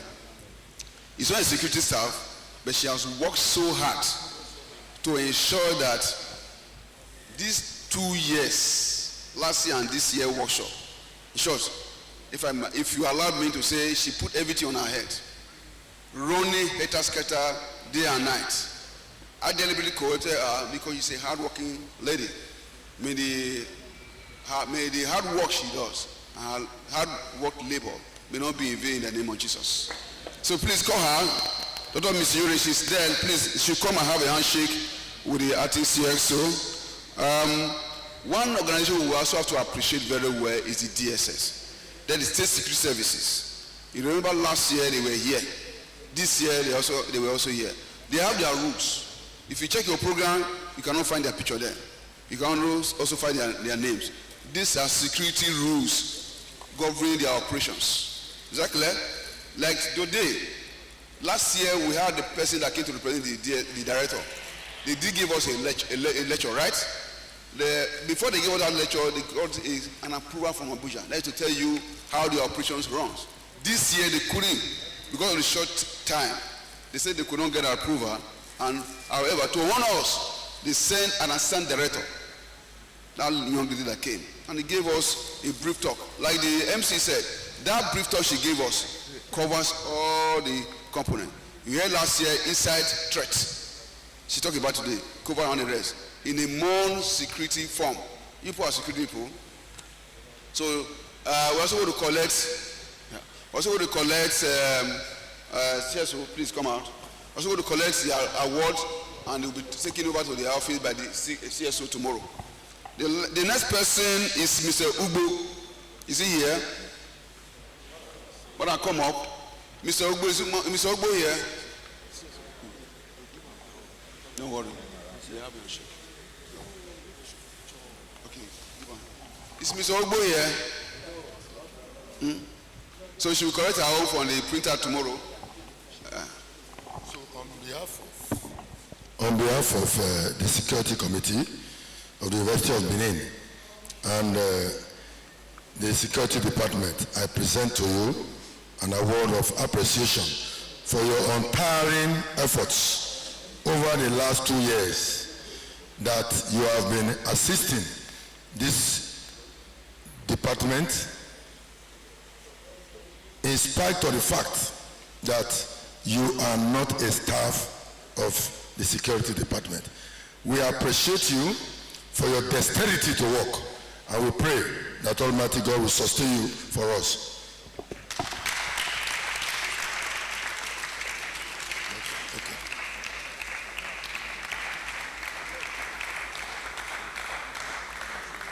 Safe show.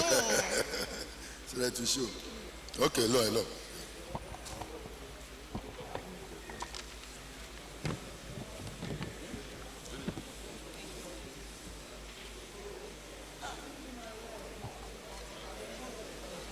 What God cannot do does not exist, right? Are you tired? No, I will feed you. Don't worry. Mr. Ogbo is not here. Don't worry. What if I say ah?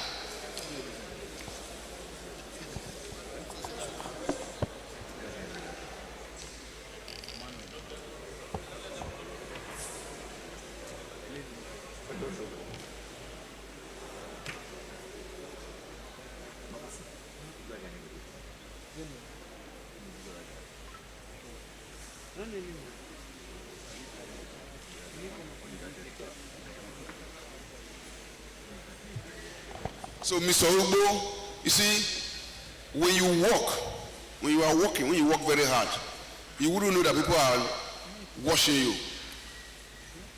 So, we do know some components. We know the stress, like the medical director said, we know the stress we are passing through. You got my point. But let us jealously guide this our job. It is very, very important. I was on Saturday an opportunity to speak at one workshop. The shuttle committee organized a brief training for their transport on campus, Friday, Saturday. You know, we call some people common driver. No common driver. You are a security staff. Can you be a driver that will move goods and services from one place to another? Every single element, liberty, we are very important. I told them, don't classify yourself as a common driver. Pilot is a driver. It's only in this environment that we see drivers as common. In abroad, before you are certified as a driver, you must go to the school. If you watch some documentary about transportation in abroad, you see the way drivers dress. It's like a professor. That occupation, you are a professor there. Sometimes when myself and Seswa is talking, say prof. I say, no, forget that prof. Yeah, by my own profession, I'm a professor. In your own area, you are a professor. Do I know anything about security? So let us take our job very serious. So we have been watching Ugbo, but today the evidence became very clear. The chairman here is one of the most senior personnel in the security department, recognizes that. So many other persons recognize that. And we will also be following his operation. That is one man that are jealous. Sometimes early in the morning, 6 o'clock, he's already here. From Ubuyoko, some of us in the course of the year, we are still dragging our leg. You see, patrolling around the environment. So he needs to be appreciated. Another person that also needs to appreciate is Mr. Agado. You think it's very easy to document.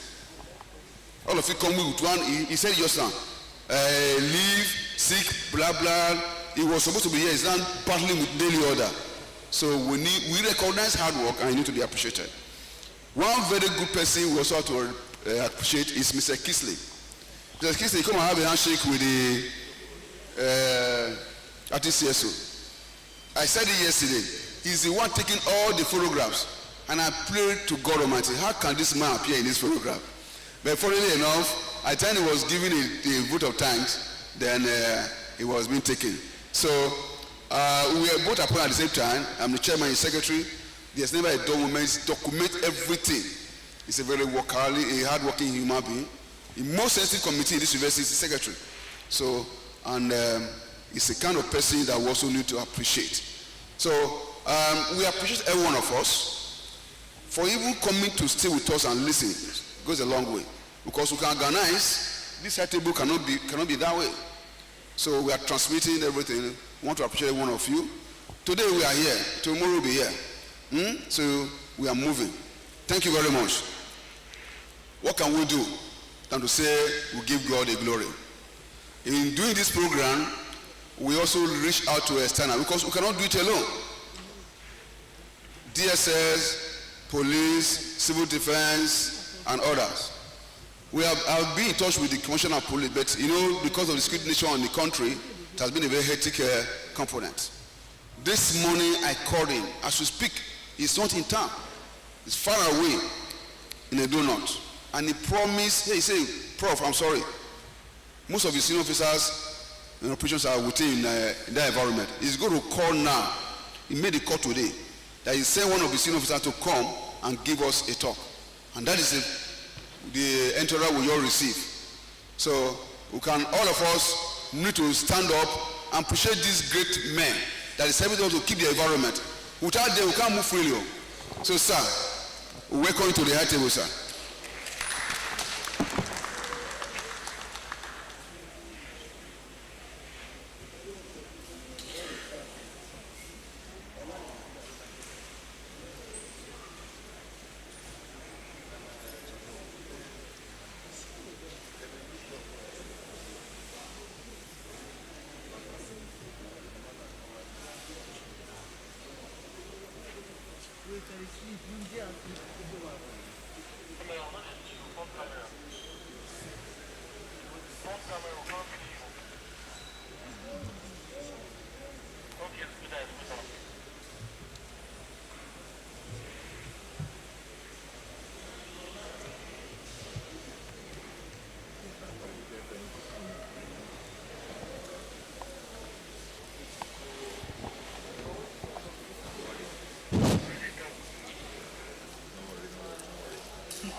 Morning is morning.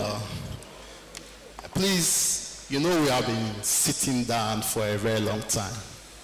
And I want us to just stand up, let us shake our body so that it will look as if we are refreshed. Just do a little exercise. Shake your legs. Please stand up. Stand up, everybody. Shake your legs. Shake your legs. Shake your arms. Stretch your body. Because the next segment we are going to now is going to be a very wonderful workshop. It's going to be a very wonderful workshop.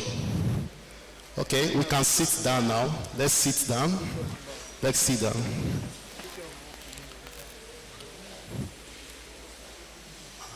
Please, those behind, come to the front, please. Come to the front. Please, come to the front. You know this thing is being streamed live. And it will not be good that there are same spaces behind. Please, let's come to the front. Let's occupy the front seats. While you do that, God will richly bless you for those that will obey. As the presentation of award was being given, some very eminent personnel came in from the police headquarters. And you know that the police is our friend, and they are supposed to be here, but it's like they are engaged somewhere. So in the person that is present with us here now, who is representing the Commissioner of Police, is ACP Richard Bonwe, Assistant Commissioner of Police. Okay, Richmond Bonwe, Assistant Commissioner of Police Administration, is representing the Commissioner of Police here. I know police, they don't work alone in his entourage. We also have ACP Gaba Umaru, PSC, the area commander, Ekiadolo Commands. I know our own is also here. The DPO Ubo is also here. Is CSP Kolawole Aremo. So they are here.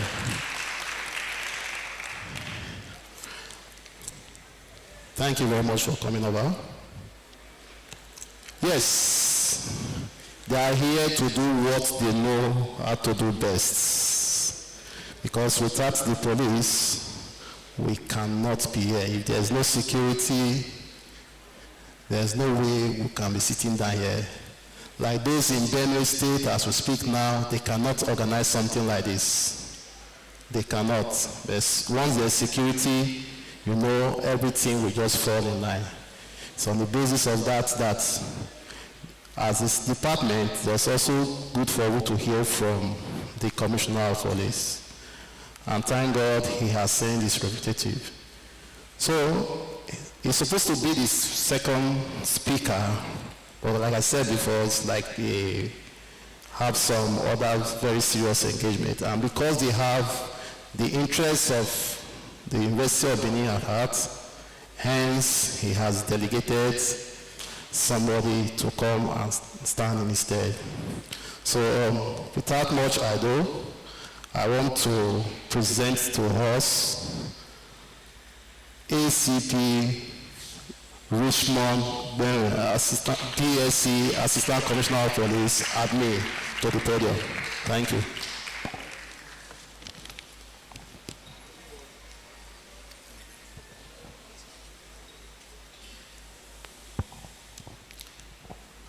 Good afternoon,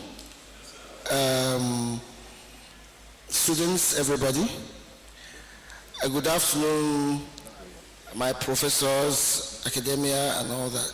Although I don't know, I was not here when you started, so I want to please appeal that I should stand on existing protocol. My area commander, sir, I know we are wearing the same rank, but he's my senior, so must accord him that respect. The DPO, you are welcome. All these things we are doing now was given in short notice, but we do not have an excuse because of the nature of our job. We are here to represent our amiable Commissioner of Police and the person of CP Monday Agbonika. He's not here now, but he's everywhere. He's everywhere. So I was called upon while I was engaged in another program at the headquarters that I should come. So I hurriedly put up something very small but big, small but robust. So we should just listen to it, because we also, like the area commander, had to pull him out. He's my senior, but I pulled him out to come here. So we are going to give you something robust so that you take home and understand. Now, the topic on strategies for combating the menace of cultists in tertiary institutions. We all understand that topic. Before getting to this level in the police force, you must have gone through a tertiary institution.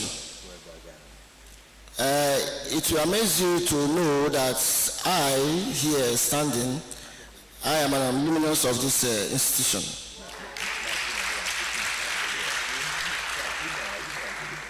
I got into this institution in 1992.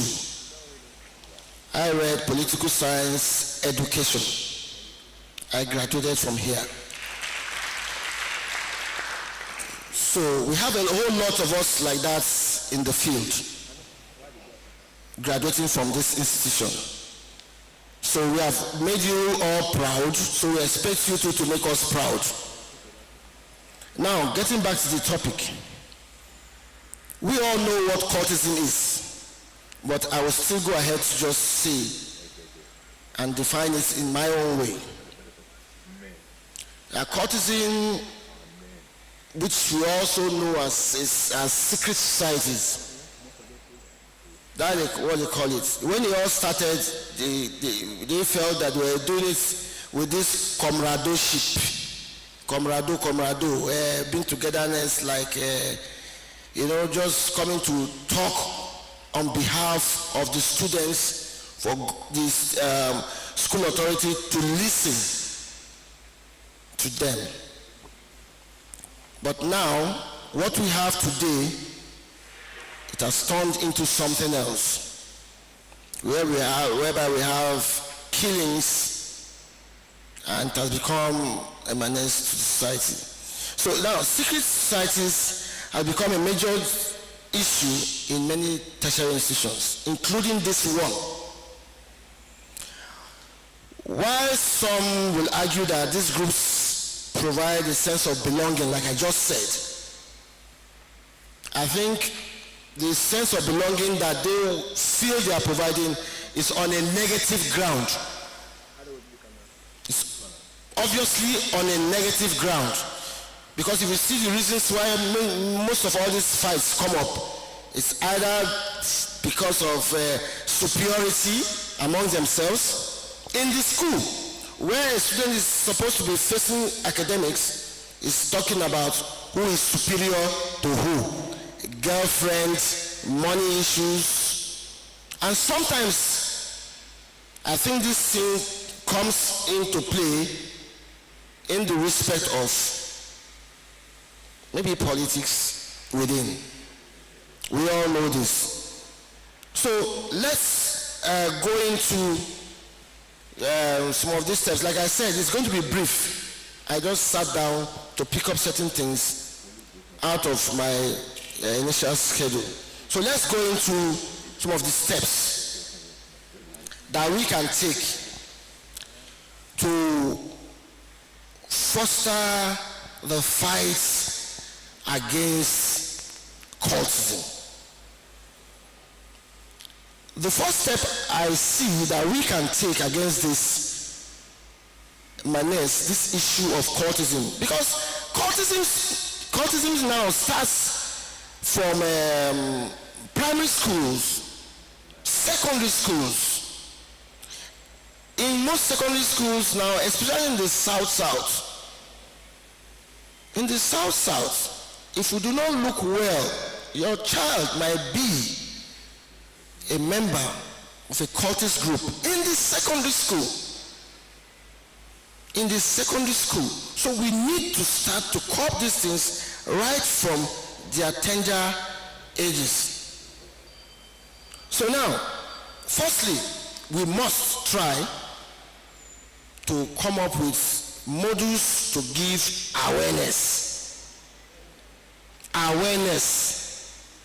We must patronize awareness.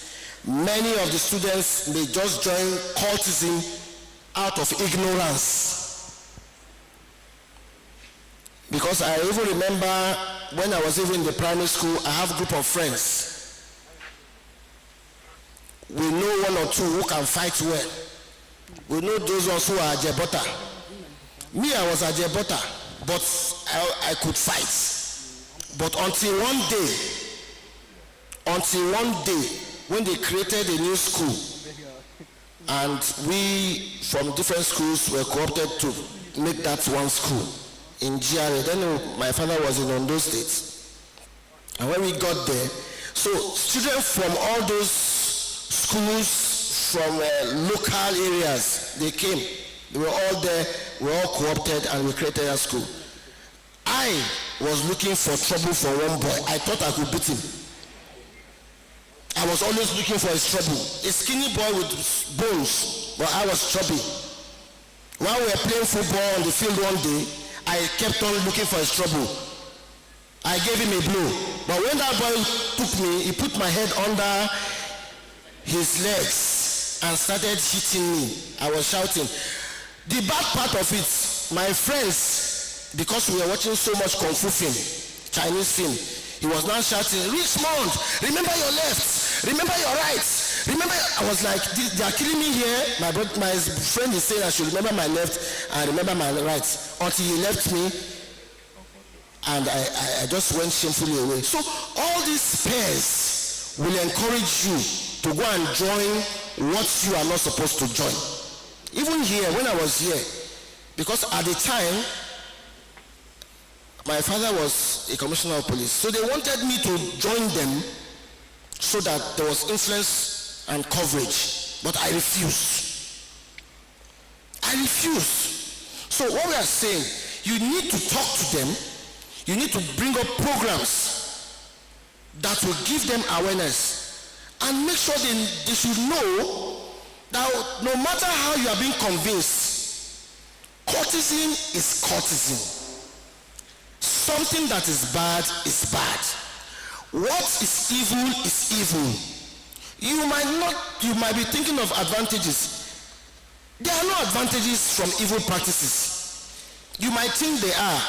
It is short-lived, no matter what you think.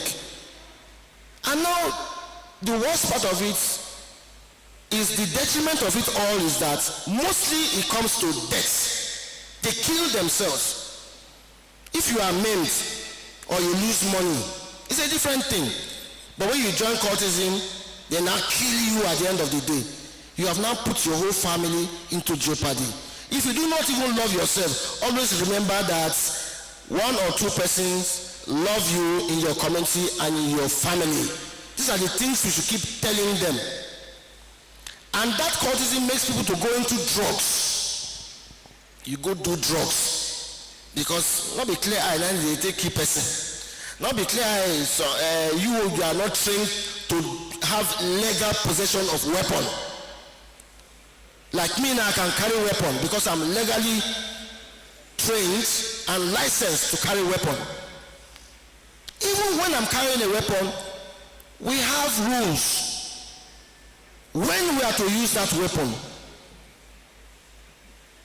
not to talk of somebody who is just carrying a weapon and hiding up and down. Now when you want to use it, not be your clear eye, you will go use them now. They will drug you, push you, force you to go and do these things. So we must join hands to make sure that we talk to them and discourage them from going to such. Now we also have workshops too. Like I'm saying the same thing now, because you can be doing this in the school. Now workshops, seminars, campaigns. We can do campaigns. All these are just what I just said. Then additionally, for the school authority, we should have strict disciplinary measures. Strict disciplinary measures. We should have a modus on where somebody's name is mentioned. It's just like in the police, you go and lay an allegation. When you lay an allegation, it is left for the police to investigate.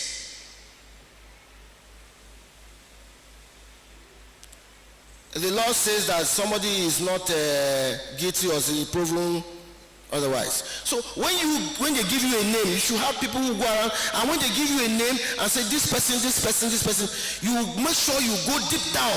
It is now the duty of the institution to go down and find out and make sure that these persons are grabbed. They must be grabbed.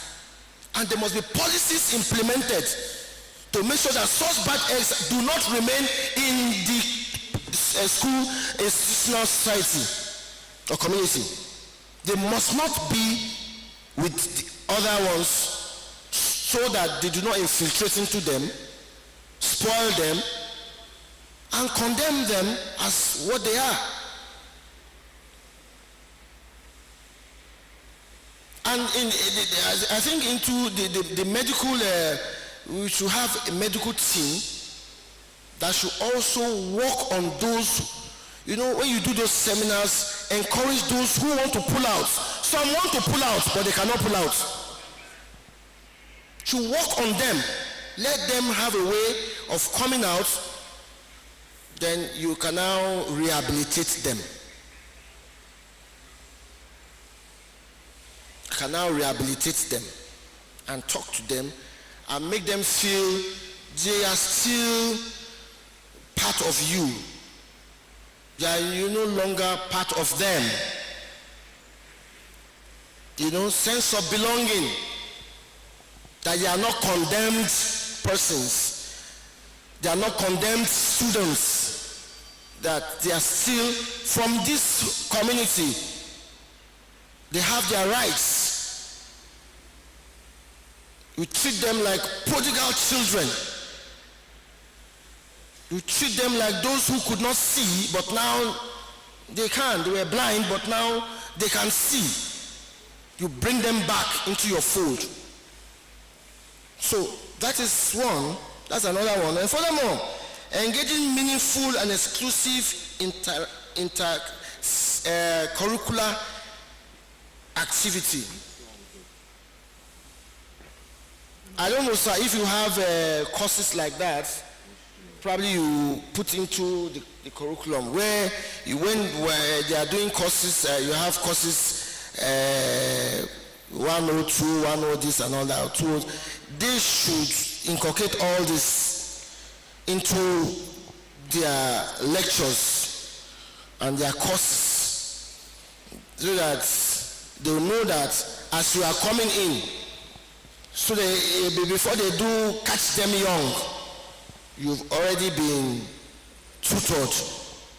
You've already been tutored that where you are is a good place, but you have bad soil, you have bad fruits. So this is the place that you will part on. Just like the Bible has told us that the way to salvation is what? Is narrow. I'm not a pastor, but I think I read my Bible. Anything way you want, anything way bad, if they sweet free. But the one way good, you could take your time, they do them small. That is how the devil has made it. It makes it look that it's free, but there's a repercussion, there's a detriment. You know how to deal with the devil. If you have a deal with the devil, when you are going to pay back, it's going to be terrible. So there should be a way of giving them inculcations, talk to them, you indoctrinate into their courses. Let them know that as you have come here, there are some people you should avoid. This is the way they come. Orientation. This is the way they come. These are the things they tell you. You don't want protection. You don't like fine girl. Oh, you don't want power. Oh, you don't want to get good score. You get some, sir, sorry to say, they will even tell you that there are some lecturers that are inside. And if you want to have good scores, they will put you through. So all these are the things you will do as orientation to make sure that as they are coming in, you begin to discourage them. And you make it very strong. And especially the detriments, especially from the law, the side of the law, the side of the government. If you are caught, number one, before they talk anything, they don't first rusticate you. When they rusticate you, before they now charge you to court, they prosecute you. You have lost your admission and you are now coming to become a prisoner. So what child will like that? So when you begin to tell them things like this, I think they will begin to understand that courtesy is not a family thing. They call it fraternity. Frats. Courtesy. They use all those names to convince them. Tell them, no be family, no be family, no be where they belong. You don't need to, you say belong. You don't need it. You don't need it. So now, like I said, it's just a small, so we are now going to the disadvantages.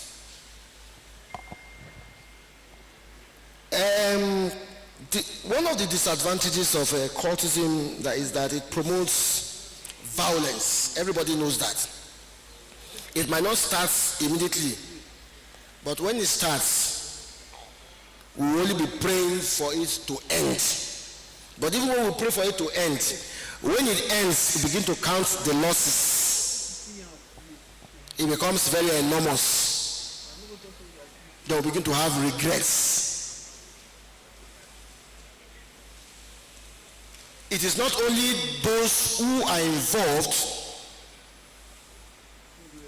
that will suffer it,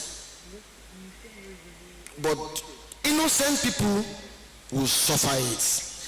Innocent parents will suffer it. Innocent children will suffer it.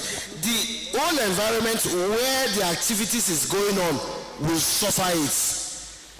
Maybe you close by 6 o'clock or 5 o'clock, 5:30 or 6:30, you begin to draw your bus. Okay, I won't go out, so my area no good now.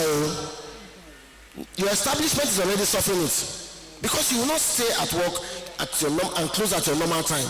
You want to run home and be in the house and lock your door. Your children, you want to secure them. Your home, you want to secure it. Your movements. What, God forbid, if you even resemble one of them? As they come down from Okada or from bus, they gun you down. God forbid. God forbid. So these are the things we are saying. We should try as much as possible to discourage. This is one very, very fearful and strong disadvantage. It leads to a very hostile environment where you live, and the learning area, the learning community, the university itself.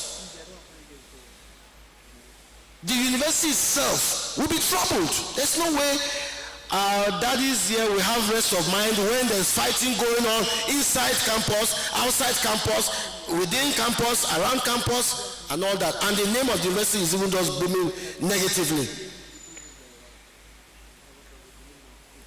So, the onus lies on us to fight this thing called cultism.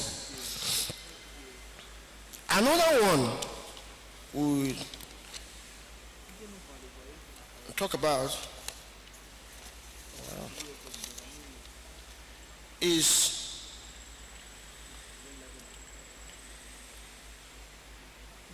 the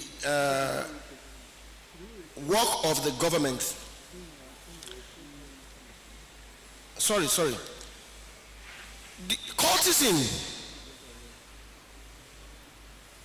results to academic distractions. I think I just said something like that. The people, the students can't concentrate because there are so many innocent ones. I know joint courts. Now they are making noise. They keep people up and down. Will I come to class again? If I can dodge class, I will dodge class. Even my parents will tell me, no go school, no. Where are you? Where are you? Egosa, where you dey? Osas, where are you? Abigail, where are you? Say, I'm in the hostel. I don't go out, oh. I know they, oh. You are beginning to miss classes. You are beginning to miss classes. Because no parents will want to lose any child. Haven't trained a child from nursery, primary, secondary, university level, and at the end of the day, they will say one bullet just kill them, or machete them like suya. And you know the problem is this. The problem is many students are in this thing, their parents don't know. Many parents do not know that their children are in the cult system. So this distracts your flow of academic sessions. And when it becomes too much, it can even bring about a demonstration. And maybe the school is shut down. It has, disrupted the free flow of probably a semester. So we need to put hands together to curb this. Now, it can also lead to financial burden. When you allow your children to get involved in all this, and they participate in all this, and they are caught. If a student is caught and charged to court, if you do not monitor your word and is caught and charged to court, will you not hire a lawyer? You hire a lawyer. You hire a lawyer. Unless you have agreed that child is already condemned. He has condemned himself. You don't even want him in your family again. You don't want him. Let him go and face it. Unless that. But it's very difficult. No matter how bad a child is, I know a parent will never leave the child on his own. They always try to rescue the child and try to make sure the child does the right thing. So by the time your child is caught and taken to the courts, you must always get a lawyer, and you pay the dues financially. Then it perpetuates discrimination and exclusion within the institution. The cultists always recruit different. For instance, there's what they say they have hits. If you want to have a hit, maybe you want to hit somebody, many of them go to other schools and go and recruit mercenaries. Some can go as far as Meduguri and bring somebody. Now when you hit somebody here, who knows? Will you come out and tell them it is from Meduguri? No. It is Uniben, it is Uniben. It is Ekpoma, it is Ekpoma. So we should always try to cover all these things, because it gives the institution bad names. And again, coming to real discrimination, some from this side do not want to see students from what? Ekpoma. We'll go to Ekpoma and fight. This one will come to Uniben and fight. Another innocent citizen will now go to Ekpoma. They will say, I'm from Uniben, now one of them. You cannot stay together as one, as undergraduates. You begin to say, na Uniben own, and what's it called, na Ekpoma own, or na Auchipoli. So students should be students in unison. It doesn't matter where you are studying. But because of cultism, these differences begin to occur. So lastly, cultism has a negative impact on the reputation and image of the institution. I think I already said that. I always speak before I even look at the next one. Deterring potential students and damaging its credibility. These advantages are, so let us not. There are some institutions. A child will say, Daddy, this is where I want to go. I want to study law there. I want to study medicine there. They say, no, that place, cultism too much there. Cultism too much there. I remembered it happened during my own time. It also happened during the time of my younger brother. No, don't go there. Luckily, as at the time I was coming here, there was nothing like that. But there was one university close to us that it was too hot. We didn't allow my younger brother to go. So it's like that. If you do not curb it, it's like that. And the simple truth is this: the job is not left for the authority alone. It's all of us, everybody. It's our duty. Just like we say security is everybody's responsibility. It's our responsibility. In as much as cultism is working against security, positive results from security, so it's the same thing. We must all put heads together, work together, put up and put in your own, your quota, either by verbal or by action, to make sure that this thing they call cultism, that is an evil thing in us, in our society, must be brought down to the barest minimum level, so that we can live in peace the society can live in peace. Everybody knows recently what our commissioner of police has been doing concerning cultism. But I think the area is calm now. You will bear me witness. It wasn't like what it was before his arrival. It's not like 2 months ago or 3 months ago. Because you see, this cultism, when this even started, it was institutional. But at the end of the day, we've started finding out that Okada rider, bus driver, conductor, everybody. So who is going to give you orientation? If it's a good organization, they will give you orientation and say, don't do this, don't do that, don't spoil our name, do like this. But everybody is there to say, I'm protecting myself. How do you protect yourself? It becomes violence. That's how they push you to protect yourself. Somebody is passing, just mistakenly hit you. You don't know me. Who you be? You decrease before you know. Because it's in your community, you go and raise people to come and bust his door and beat him up. Something that just occurred like a mistake that two adults can just resolve. Oh, sorry, I don't even see you. It has now become, because power has intoxicated you. They say power corrupts power. Absolutely. You just get small one. You might even see the better one. You don't begin to terrorize people. So please, these are the things. Then to come to the government. The fight against terrorism in institutions is a pressing issue and requires attention involving the government as the primary authority in maintaining law and order. For me to use my weapon or for me to go and make an arrest, if the law does not permit me, I cannot go. If the law does not give me the authority, I cannot go. It is the law that makes me to wear this uniform.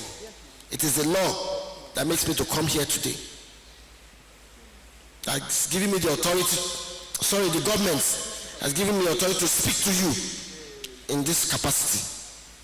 It is the government that makes me to wear the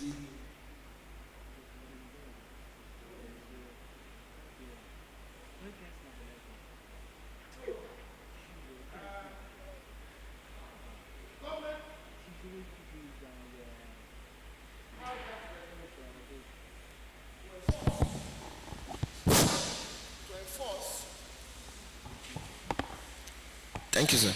To enforce and enact strict laws that prohibits any form of cult activities in any academic institution. I hope you understand that. So, I think it was based on that the police command in Edo State went out forcefully to work against cultism in the state. If we do not have a lawful backing, nobody can do it. There must be a lawful backing. And there must be stringent measures. And there must be stringent laws that when you are caught, you must face the wrath of the law. That is left for the government to do, not for us. Ours is to make sure that we enforce it. Must enforce it. But I know that is playing on now. So the government must work closely with law enforcement agencies to ensure that culprits are arrested and brought to justice. You don't necessarily have to kill somebody or maim somebody before you are arrested. If you have information and we move out and we have evidences and exhibits to put you to court, that's gone. and done and dusted. So that's the duty. The government must play its role while the law enforcement agencies will carry on.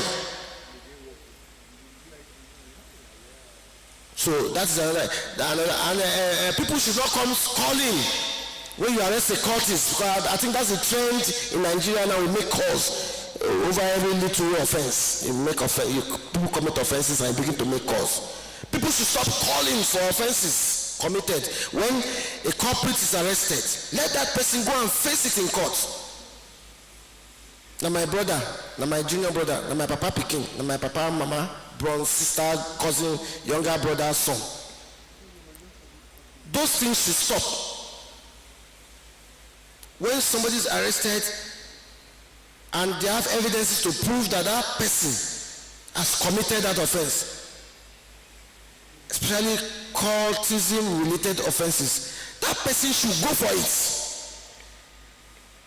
No calls should be made in regards to that. And furthermore, the government should allocate resources towards creating awareness, like we said, not only what you are doing, not only what is done within the institutional environment. The government should do their own. I think if they do it, it becomes more widespread, to begin to let them know that this illegal institution does not make sense. It will only bring you sorrow, and those in your environment to the same sorrow. So they should create awareness and educate students on the dangers and consequences of engaging in cult activities. It has no gain whatsoever. No matter how you look at it, it has no gain. It has no gain. So by taking these proactive measures, the government can effectively contribute to eradicating cultism in tertiary institutions and promoting a safe and conducive learning environment. And apart from that safe and conducive learning environment, the environments within, around this community, because we have people living around. It's not just this far away. We have students. And we're not just talking about academics alone. We're talking about morals. It's part of what you are coming here to gain. Not just book. Morals. So how can morale now fit in when you are a cultist? How can morals now show itself in you when you are a cultist and you are in another environment? And I say you're from University of Benin, but they stay the same. They stay for compound here, but they far away. Now university students. So the government has its role. In a nutshell, cultism is not good. It is not encouraging. It is a bitter taste of one kind of evil activity from only God knows where it came from. Though people started things like coming together and communing for the purpose of very positive achievements, but at the end of the day, they turned it into this negative phenomenon. But we thank God that we are working on it, and I know the school authority is also working on it, and I urge everybody to work on it, not only for our own purpose, but the purpose of our children upcoming. And I pray that God will help us. I hope you understand what I just gave out, and I hope it's not too long, and it's not too short, and it's productive, and it's good, and I've not told any lie. And I've represented my Commissioner of Police and my area commander and the police force of this command itself. Thank you very much, and God bless you for your audience. We can do better than that. That is ACP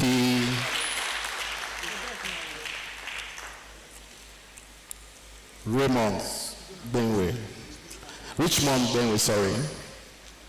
Yes, he has just given us a very rich and robust lecture. He has told us, or he has informed us in this house, the origin of courtesan in Nigeria. He has also made us to understand that why courtesan. He has made us to understand that the bottom line is tussle for power.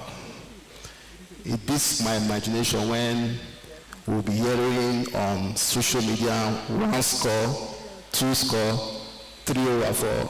We are talking about human being here, for Christ's sake. He has also informed us of how we can avert this, and by going to create awareness in public schools, most especially the secondary schools, and also to bring out programs to educate our peer groups. And he has also informed us in his lecture that courtesan, the end result is death. And he has also informed us in this house that once you are a member of a cultist, you will be lured into drug addicts, and which the ways to curb this kind of menace is for the school to come out with a robust disciplinary measures.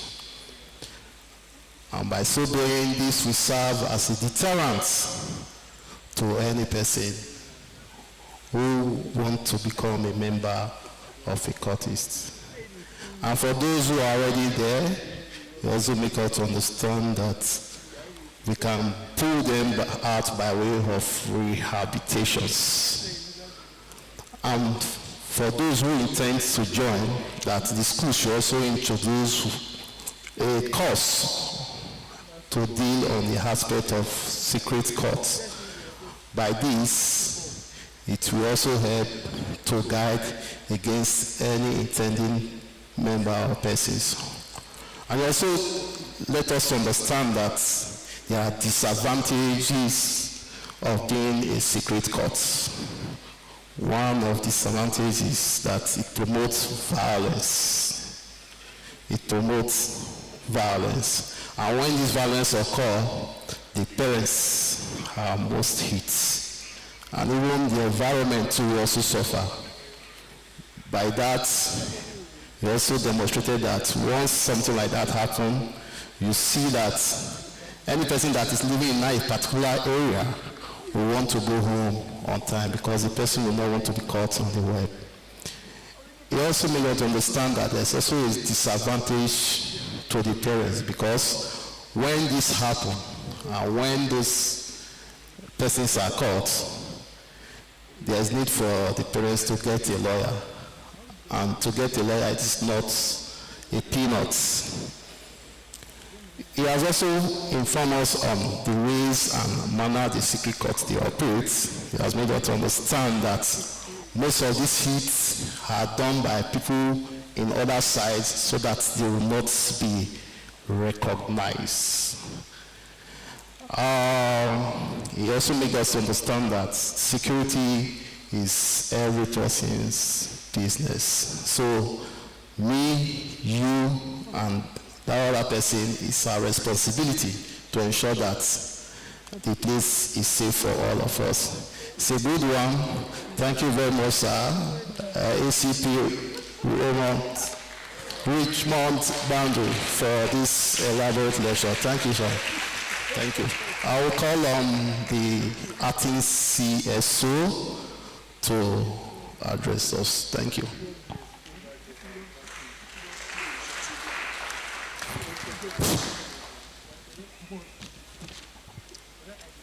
I want to stand on existing protocol. Moise.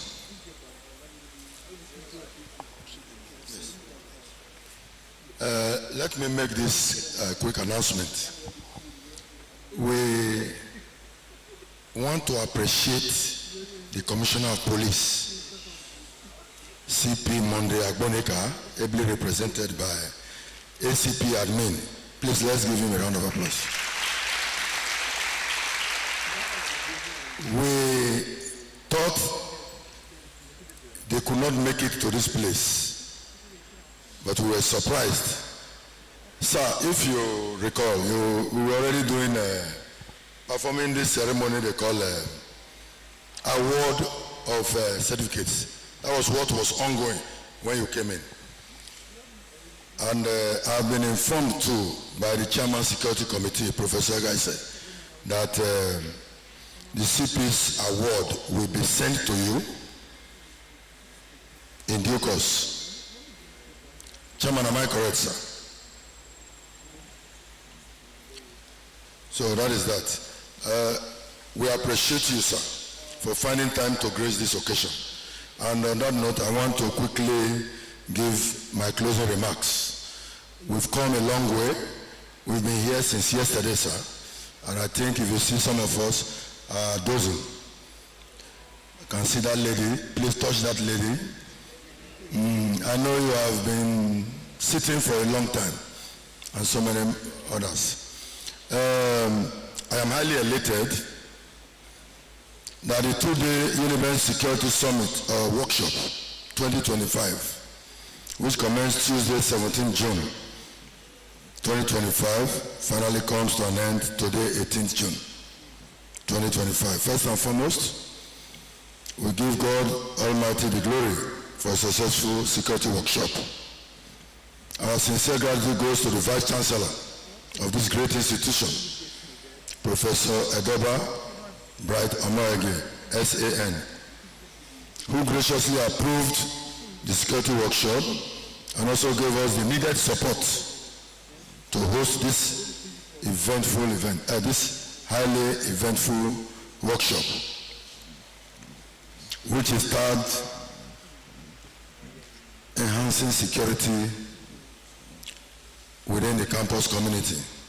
In other words, we cannot forget in a hurry the various contributions and knowledge impacted in us by the various resource persons who are professionals in their respective areas of specialization. It is our fervent prayer that the Almighty God will guide and protect them wherever they go. Can I hear a loud amen? Thank you. They will all find favor in the sight of the Lord. And you shall be celebrated in Jesus' name. It is not only them, we will be celebrated too. In Jesus' name we pray. We thank the Chairman Security Committee, Professor Frederick Osarogaise, the local organizing committee members for their various contributions to the successful security workshop. We also appreciate the university's public relations unit staff, ably led by the university public relations officer, Dame Mrs. Benedicta Eyanire. Our appreciation also goes to the former university PRO, Dr. Osasui, who had been with us since yesterday. We thank Mr. Emmanuel Arega. He's also a staff of the Department of the PRO's office for their various contributions. We say thank you all. It is pertinent to say this. We promise to reflect all that we have learned in this training, workshop, on our job performance, as we believe it will spur us to greater heights. As we conclude today, let's live here with the understanding that our safety is not a job for one or few persons. Rather, it is a shared responsibility that we can achieve together. Remember that security is a collective effort. It is on this note that I say I thank all of you for finding time to be with us. May God bless us all. Thank you. Thank you very much, Mr.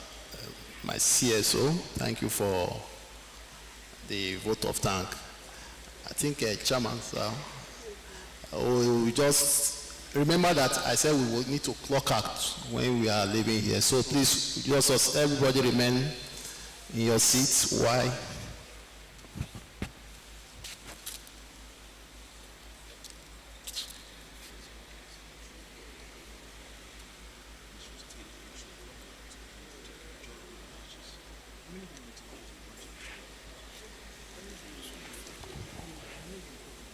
All right, good afternoon. Please, can we celebrate ourselves for the patience we have exhibited so far? My name is Dr. Nwogu. I am the Vice Chancellor's Rep in Security Committee. It's been a robust exercise training since yesterday, and we like to appreciate the officers and men of the Nigerian Police. Please, can we celebrate them as they take their exits? Thank you so much, sirs, for your time. God bless you richly. I'd like to again appreciate all members of the planning committee for this workshop, Mr. Waifo and all other persons who have worked with me to ensure that this conference for 2 days held, and it's a huge success. Thank you, Dr. Yuri, wherever you are. God bless you richly in Jesus' name. Let me thank all of you for your patience in the last 2 days, and we also thank all our resource persons. And I want to urge all of you to please, whatever you have learned these 2 days, find how to put them to work and ensure that you are a better person in your bits and in your units in improving the universities. 2 announcements. First, we'd like to let you know that for this certificate, for this workshop, certificates are available from next week. The certificates are before the Vice Chancellor as we speak for his endorsement, and I know that between now and weekend, our able Vice Chancellor will find time to endorse them. So from next week, you can visit the CSO's office and pick up your certificate for this conference. Secondly, as a committee, the planning committee, we will do everything within our powers to ensure that the resource materials are all bound together and given to every one of us who is a participant in this conference for free. God bless you all for your patience, and thank you for joining us. Please, you may hold on. I'm sure that the CSO have 1 or 2 more information to pass. Please, let's hold on till they come, please.